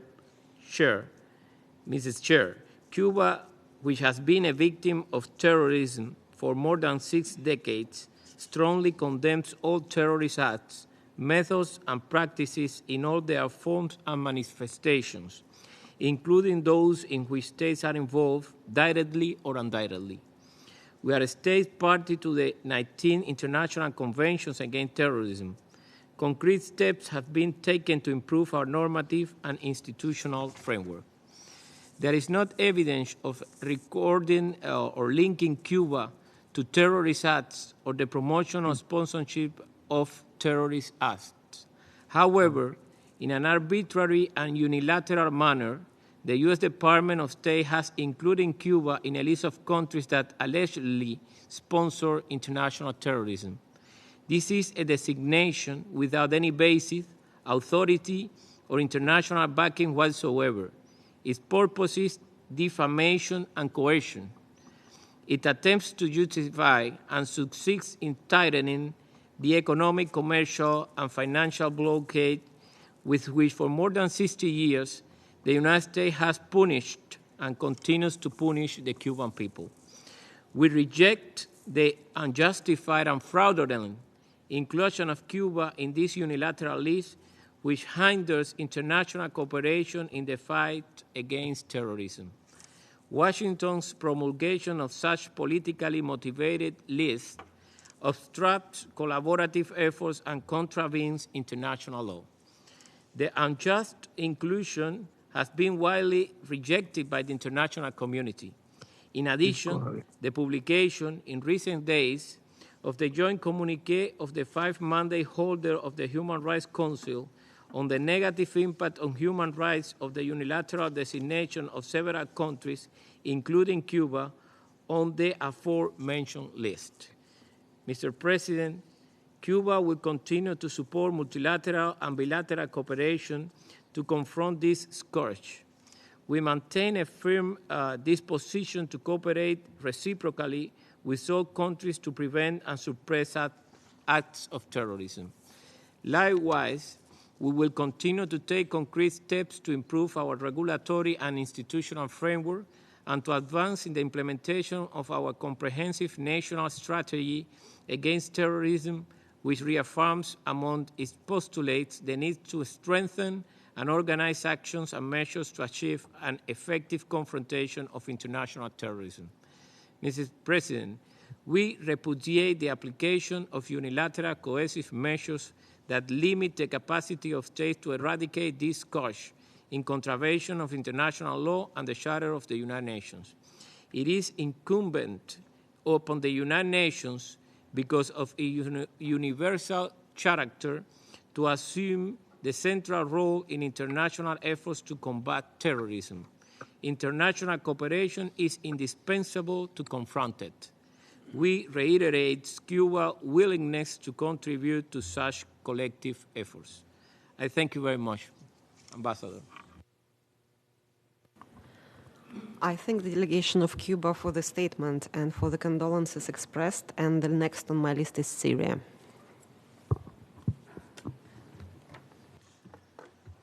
Thank you, Madam Chair. At the outset, allow me to express my deepest condolences to the family of the victims of the terrorist attack last week in Moscow. My country also supports the Russian Federation efforts in combating terrorism.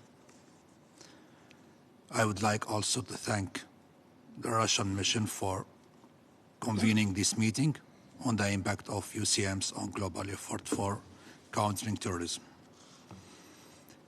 I also want to thank His Excellency Under Secretary General Mr. Vladimir Vorogov for his presence today with us, and of course Ms. Elena Dohanu, whom we had the honor of hosting in Damascus not so long ago, and of course for Professor Alfred Morris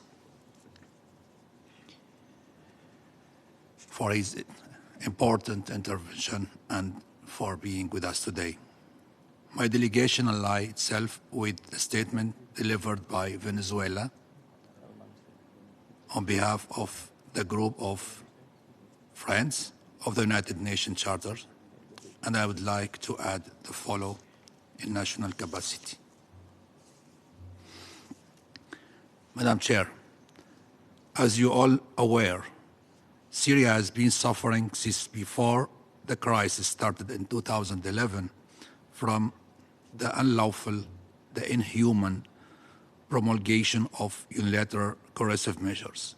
We witnessed firsthand how these measures affect the everyday life of our society, particularly because of their effects are intersectoral as they embed in developments and hinder the achievement of every goal in 2030 agenda. Indeed, as mentioned in the concept note, UCMs are designed to instigate political instability, economic hardship, and social unrest in targeted states through different methods, inter alia, increasing poverty and hunger, causing market inflation, limiting energy resources, and even interfering in the education process, which is a vital tool to counter the seed of terrorism, because a well-educated society is a lot less likely to nurture any culture of terrorism. We use it to hear from our colleague from the Western country.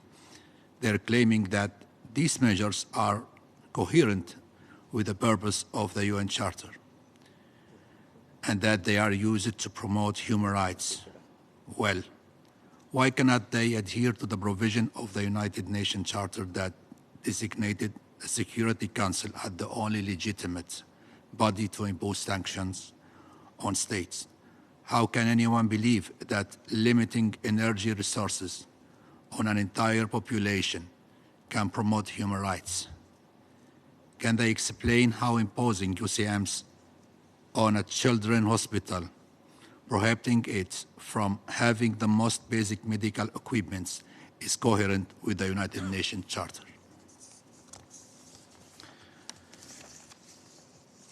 One aspect of the UCMs is the hindrance of international cooperation with target states, which is directly affect the ability to address major trans-border issues, including countering terrorism, which require cooperation in good faith and intelligence sharing, for which UCMs is a major impediment.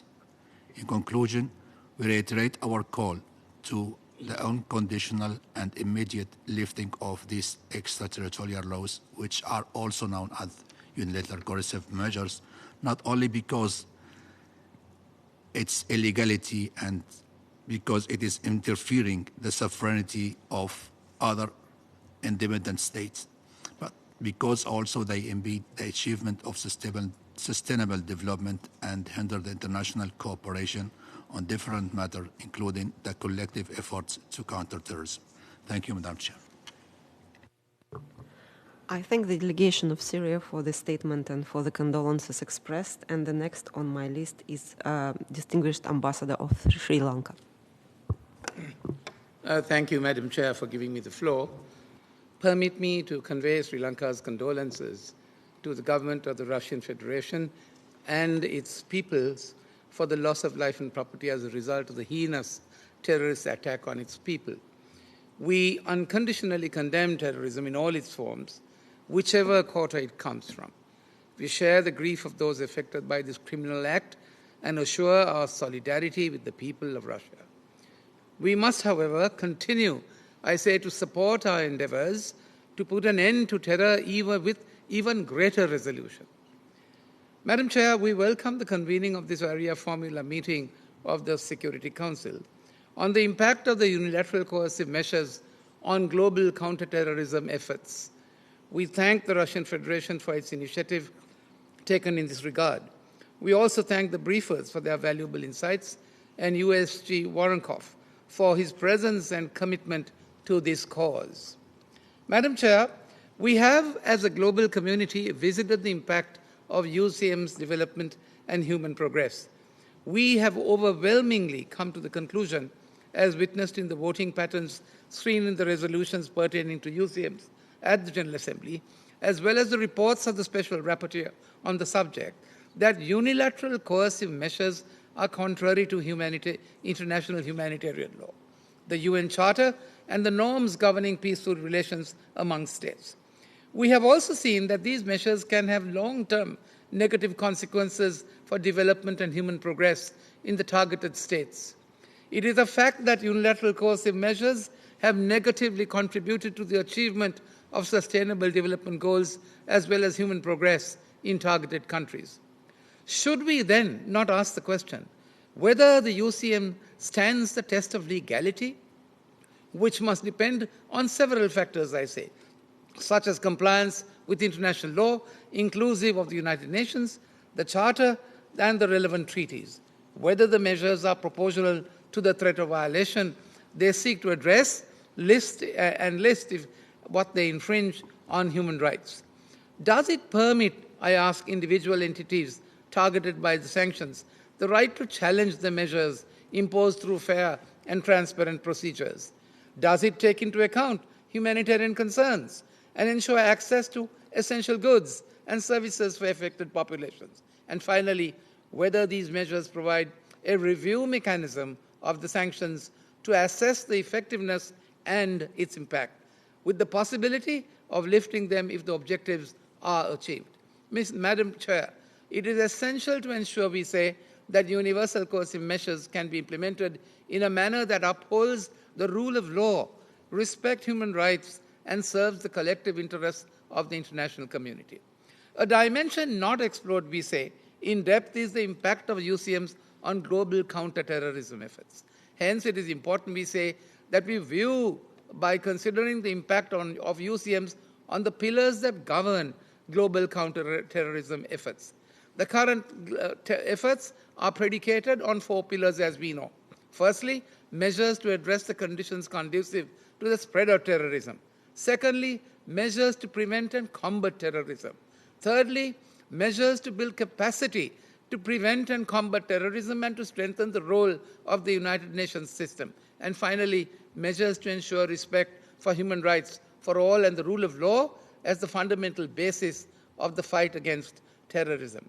Madam Chair, overall, UCMs therefore can play a crucial role in the fight against terrorism by disrupting funds, isolating terrorist activity, deterring state sponsorship, promoting international cooperation, ensuring accountability, preventing proliferation of weapons, and adapting to evolving threats. By leveraging, we say, sanctions as a tool in counterterrorism strategies, states can enhance their efforts to combat terrorism and protect global security. However, it does not take us long to appreciate that the progressive realization of SDGs will surely contribute positively to creating conditions conducive to combating terrorism. Increased poverty, inequalities, hunger, lawlessness are ideal breeding ground, we say, for terrorist movements. The Special Rapporteur on the negative impact of UCMs on the enjoyment of human rights has observed in no uncertain terms, in great detail, on the detrimental impact of unilateral sanctions and over-compliance with them on the achievement of all and every single SDG, affecting, therefore, the right to development and the well-being of those living in targeted countries, regardless of the nature of the unilateral sanctions imposed. She went on to say that even SDG 2 and 3, zero hunger, and good health and well-being, are severely affected despite the introductions of humanitarian carve-outs built into the sanctions regulations. If so, the question that needs to be asked is whether terrorism would be a trigger for UCMs rather than be a detriment to achieving the first pillar in global counterterrorism efforts, that is, taking measures to create the conditions conducive to the spread of terrorism. Madam Chair, it can also be observed that UCMs affect negatively global efforts in building a state's capacity to prevent and combat terrorism, as well as in taking proactive measures to prevent terrorist acts and respond effectively when they occur, as this involves intelligence sharing, cooperation between law enforcement, and disrupting terrorist networks. Madam Chair, finally, the fourth pillar of global counterterrorism efforts, the protection of human rights and the rule of law as the fundamental basis in countering terrorism, is also seriously affected by UCMs as they negatively impact the achievement of economic, social, cultural rights of the people in targeted countries. Finally, Madam Chair, UCMs in essence are unjust and immoral. It was Martin Luther King who said that there are two types of laws, just laws and unjust laws. He asked the question, what is the difference between the two? The difference seems to be rather marginal. An unjust law, he says, is a man-made code that is out of harmony with the moral law. And UCMs, Madam Chair, belong to that category. Thank you. I thank the distinguished representative of and permanent representative of Sri Lanka for his statement and for the condolences expressed. And the next on my list is Iran.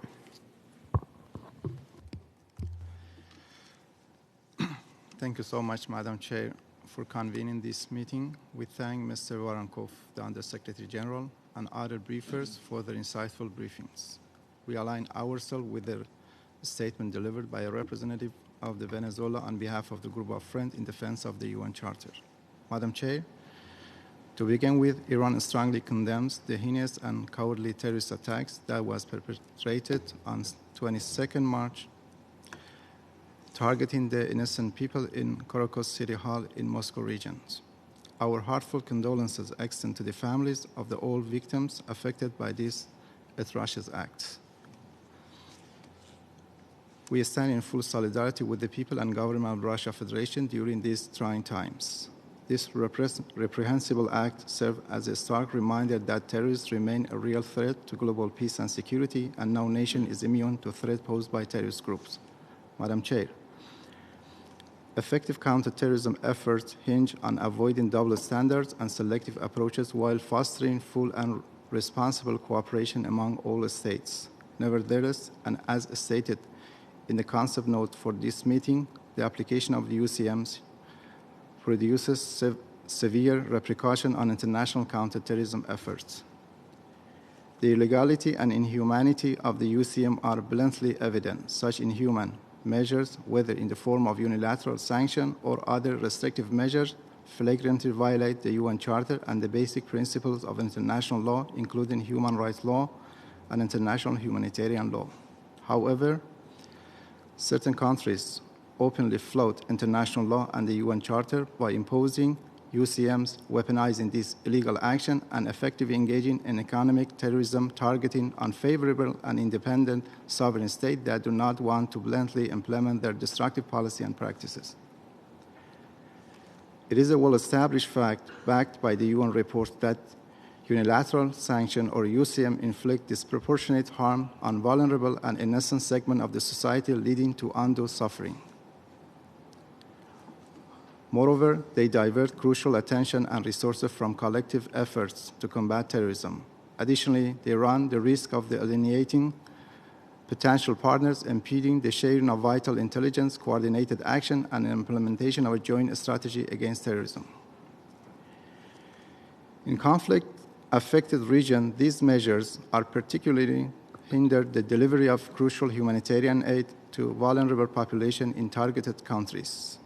This can exacerbate humanitarian crises and fuel grievances that terrorist organizations may exploit for recruitment and support. Madam Chair, Iran has endured the most severe and indiscriminate campaign of economic terrorism in history, imposed illegally and extraterritorially by the government of the United States. The imposition of illegal actions by the United States has inflicted severe suffering on the most vulnerable segment of Iran's populations, including children, women, the elderly, and patients. This suffering has been particularly pronounced during the COVID-19 pandemic as our people grapple with the devastating impact of the virus. It is regrettable that, amidst the global health crisis, the United States has intensified its so-called maximum pressure campaign, depriving Iranians of essential medical supplies and access to information crucial for combating COVID-19. The consequence of this sanction on civilian population, especially their impact on access to medicine and humanitarian aid, cannot be overstated. Such unlawful action constitutes a flagrant violation of human rights and may amount to crime against humanity. Madam Chair, despite facing ongoing challenges posed by the U.S. illegal sanction, Iran remains steadfast in its determination to combat terrorism in all its forms and manifestations.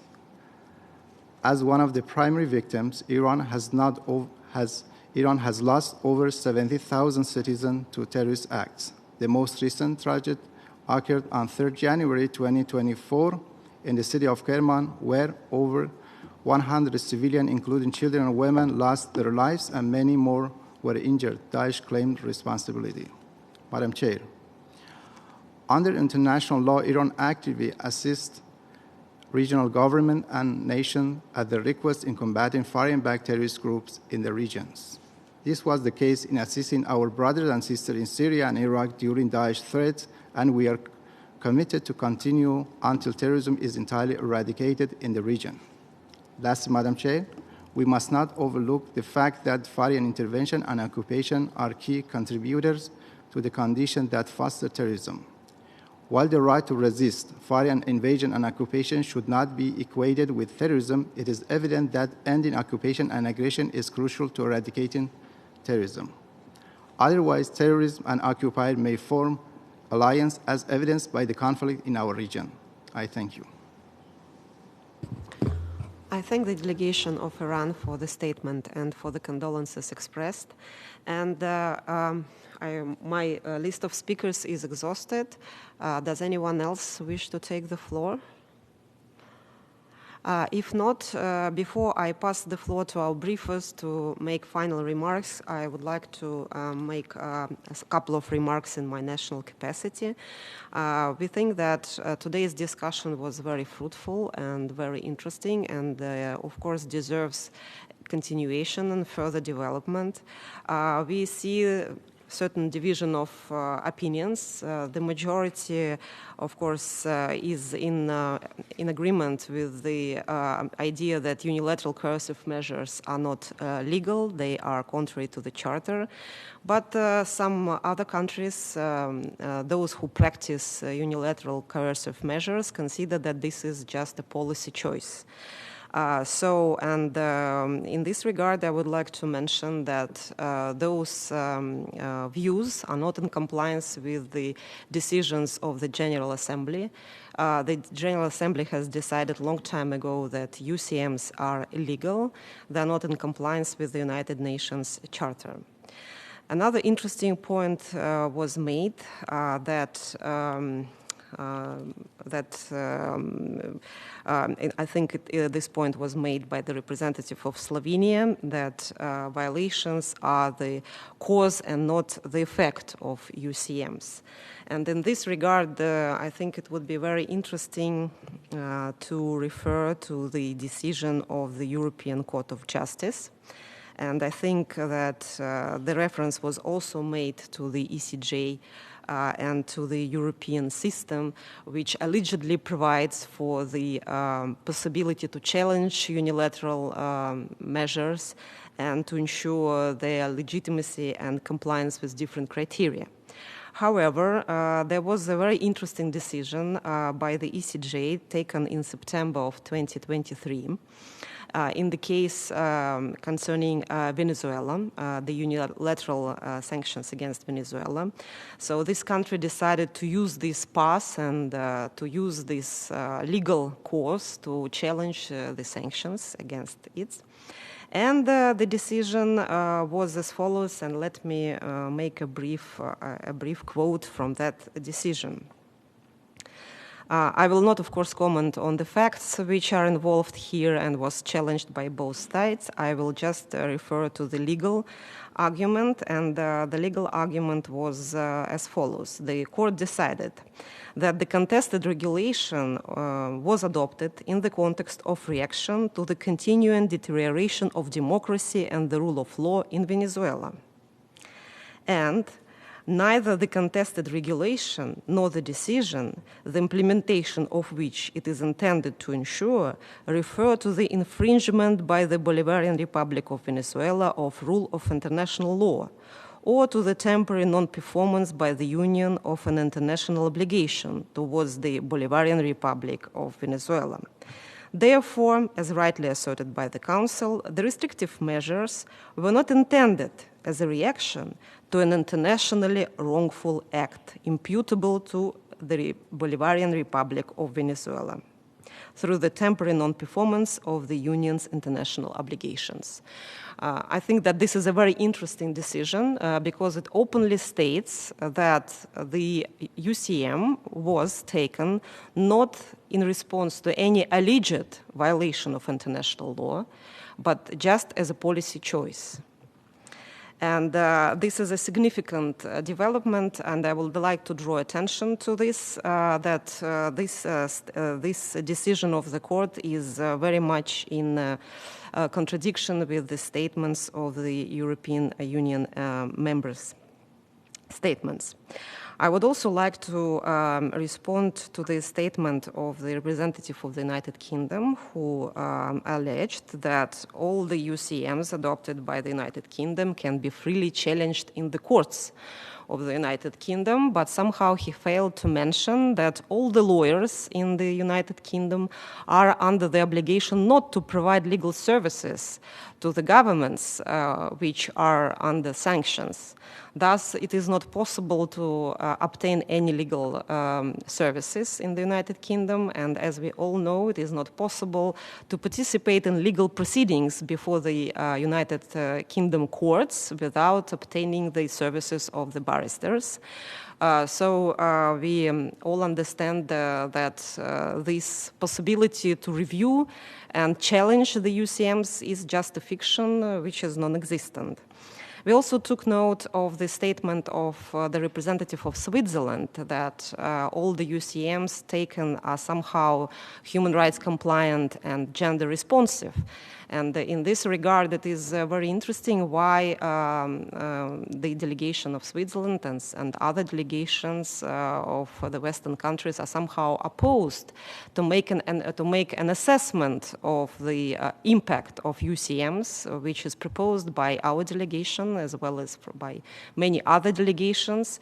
And quite recently, there was a very interesting decision, and this is an important decision, that resident coordinators must now somehow assess this impact, and maybe next time, maybe in a few months, we will call another meeting in order to assess this situation and to understand better what is the effect of the UCMs on this on these areas. And I would like to conclude my response by referring to the statement of the United States, who said that the UCMs imposed by his country are aligned with national interests of the United States. And this is indeed important, and of course we cannot agree more with this statement, which of course reveals the true nature of the measures taken.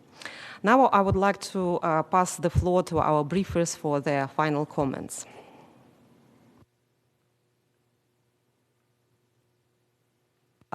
Елена Федоровна, would you like to take the floor?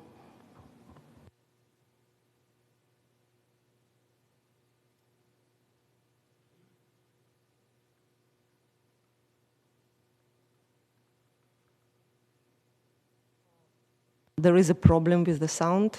Can we check?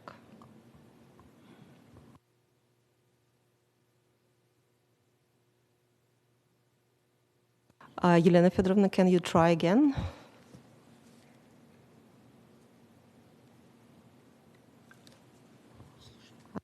Still a problem with the sound?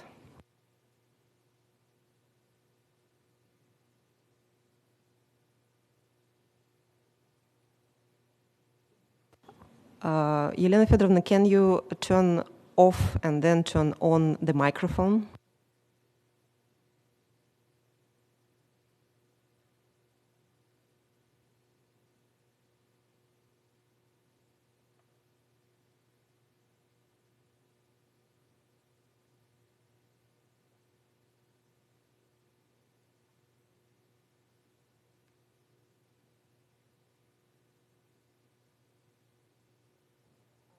Before we... It's possible to hear me right now. Yes, please go ahead. Good, thank you very much. Thank you very much, Madam Chair. I would like to thank Russian Federation, first of all, for convening this very important meeting, which provided for the possibility to discuss not only the elements of the unilateral coercive measures in general, but also the impact on the implementation of the global counterterrorism strategy and global counterterrorism response. I will try to reflect on a number of points I have heard today, especially from the side of countries which impose unilateral sanctions. I believe that everyone who spoke today agree that measures taken by states shall be legal.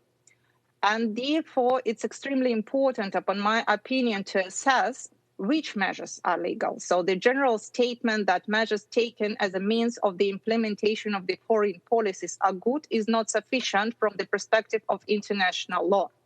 And from the perspective of international law, we all know that it's possible to implement decisions of the UN Security Council in full conformity with the scope of decision taken. Secondly, it's possible to use some sort of unfriendly means, but which do not violate international obligations. It's also possible to impose countermeasures in response to the previous violation of international law by the perpetrator. At the same time, as it has already been mentioned, even the European Court of Justice explicitly recognized that restrictive measures of the European Union do not intend to be applied as countermeasures. So therefore, unfortunately, what we see today as unilateral coercive measures, they do not fit any of the criteria of legality which have been mentioned. And when we speak about the need to prevent international terrorism, to suppress terrorism, and to combat international terrorism, the measures taken shall only be legal ones. Therefore, unilateral coercive measures as illegal means can never be used as an instrument to suppress, prevent, and fight against international terrorism. It has been mentioned today again, one of the questions which has been asked, what shall be done if certain people involved into terrorist activity? And from the point of law, we all know the response. We have criminal process. So if a person has committed the crime of terrorism, the criminal case shall be started by the country which enjoys jurisdiction in this specific case. And that is the only means under international law and national law which today will prevent impunity of those committing terrorist acts. And this mechanism shall always be used. I would also like to reflect on the point about the absence of negative humanitarian impact. And let me refer now to the report which has been presented by me to the Human Rights Council in September 2023 about the impact of unilateral coercive measures to the right to health. This report contains hundreds of facts, figures, types of medicine, types of diseases, mortality rates, and statistics which clearly demonstrate that despite the formal existence of humanitarian exceptions, even the right to health is incredibly affected. When we talk about other elements which have been mentioned today, like poverty, economic situation, and many other, or many elements which are necessary to ensure that people enjoy their human lives and people enjoy living in the normal environment, only food and medicine might sometimes be delivered, although with huge challenges. But for normal life, we also need electricity, we also need gas, we need to get access to clean water, we need to get access to sanitation, as well as to many other elements. As concerns the validity of humanitarian exceptions, I would remind once again that if it's not possible to listen to the position of the mandate, I call all states imposing sanctions to listen to the position of humanitarian actors. An amazing report has been prepared around a year ago by a huge group of humanitarian organizations. It's publicly available. It was presented to the Human Rights Council, which clearly reflects on all administrative and operational challenges which are faced by humanitarian actors, even if they are big, even if they know where and how to apply for licenses. In reality, it doesn't work. I have also heard about the existence of the facts that sanctions are not affecting human rights, about the possibility to bring cases to the courts. Information which I received from multiple stakeholders is absolutely opposite. That's why I initiated several projects, and the first one was about establishing the monitoring tool. When we talk about the impact of counter-terrorism measures, the only mechanism which is started to be launched today is the system which is in the process to be established by EASC and OCHA. As concerns the monitoring of certain elements of counter-terrorism measures. But in reality, it's not enough when we seek to assess how unilateral sanctions altogether or unilateral coercive measures affect the global counterterrorism compact. That's why I'm welcoming all stakeholders, including countries which impose sanctions, to assist me in development of the global comprehensive monitoring tool to know for sure what is the impact of unilateral sanctions means of the enforcement and overcompliance. Similarly, the second initiative of the mandate is to develop the instrument and to assess the access to justice for all people who are affected by unilateral sanctions. It has already been mentioned today that people who are directly designated face specific challenges. But the reports which I receive are very explicit on the point that the majority of population of the countries under sanctions which are not designated do not have any access to justice at all. So they appear to be in even more vulnerable position than those who are directly designated. Call for contribution is online still, and I'm welcoming all contributions on the point. The last initiative, which is here extremely important, refers to the development on guiding principles on sanctions over compliance, business, and human rights. Businesses, even those who are dealing with humanitarian activities like medical and pharmaceutical companies, are scared to sell goods to be delivered to the countries under sanctions.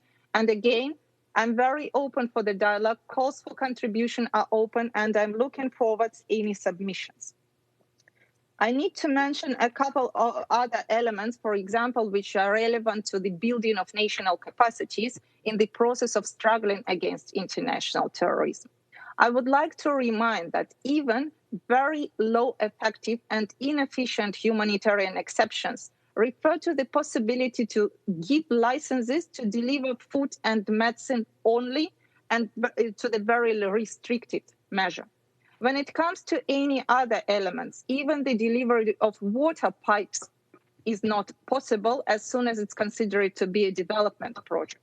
Similar situation exists in this sphere when we are talking about forensic expertise or the possibility to train national officials to investigate crimes. I would also refer to the challenges which exist in the sphere of observance of the law of international treaties. Unfortunately, today, international cooperation under counter-terrorism conventions, as well as bilateral agreements, including those which refer to the cooperation in criminal matters, provision of information, and many other elements, is impeded a lot. Terrorism is a transboundary crime. It's not focusing in one country only. It's not possible to establish a valid system and to investigate terrorism crimes without cooperation over the border, which is really impeded because international treaties are not observed. Unfortunately, I have to mention that even the resolution 2664, which has been repeatedly mentioned today as a good example for delivery of humanitarian assistance under the auspice and support of the UN Security Council, which I support a lot, unfortunately, it's not affected. countries which impose sanctions adopted very short legal regulation which says and requests the businesses to implement this resolution. However, all other limitations of unilateral sanctions, like the prohibition of financial transactions, prohibition to insure and to deliver goods, are still there. And therefore, financial institutions always block any transaction and prevent the deliveries, even if the humanitarian operators bring printed version of the resolution 2664, as well as domestic regulations of the sanctioning country. Another challenge which I have to mention refers to the dialogue. Unfortunately, from the perspective of my dialogue with the countries which impose sanctions, it has very low intensity. I have to mention, for example, that I didn't receive any response from the United States government to more than 50 of communications which have been forwarded by the mandate since 2020. Many other countries do not respond as well, and I believe if the responses do not come, the dialogue doesn't start and the solution cannot be found. As concerns the element of defamation and disinformation, which has been cited by a number of governments, the only point which I need to mention is that I call all states to adhere to the well-known legal norms, like, for example, the possibility to limit the access to information only in accordance with Articles 19 and 20 of the International Covenant on Civil and Political Rights, without seeking to introduce the idea of the initial legality of unilateral sanctions. The only solution to struggle against international terrorism exists if all states and all actors adhere to the rule of law, and on the first hand, adhere to the rule of international law and the human rights standards. From my side, I stay open for any cooperation with all states and all other stakeholders. I would be happy to continue cooperation with the United Nations Counter-Terrorism Committee and to be a part of the Global Counter-Terrorism Compact. Thank you very much, Madam Chair. Thank you, Madam Dovgin, for this very insightful statement. Does Mr. Desayas would like to take the floor for final remarks? Yes, thank you. I made several comments, or rather notes, while listening to the delegations. Now, when I studied international law at Harvard Law School under Professor Richard Baxter back in the 1970s, it was clear at the time that extraterritorial measures by the United States and other states were clearly in violation of international law norms. Only the Security Council is authorized to impose such sanctions. Unilateral coercive measures do not qualify as retortion or as countermeasures under Articles 49 and 50 of the ILC Code on responsibility of states. Beyond that, when I was UN independent expert on international order, in several of my reports, I addressed the specific illegalities of unilateral coercive measures. I documented them. But of course, we are an assembly of Cassandras. The General Assembly and the Human Rights Council does not pay much attention to our specific findings and to our concrete, pragmatic recommendations.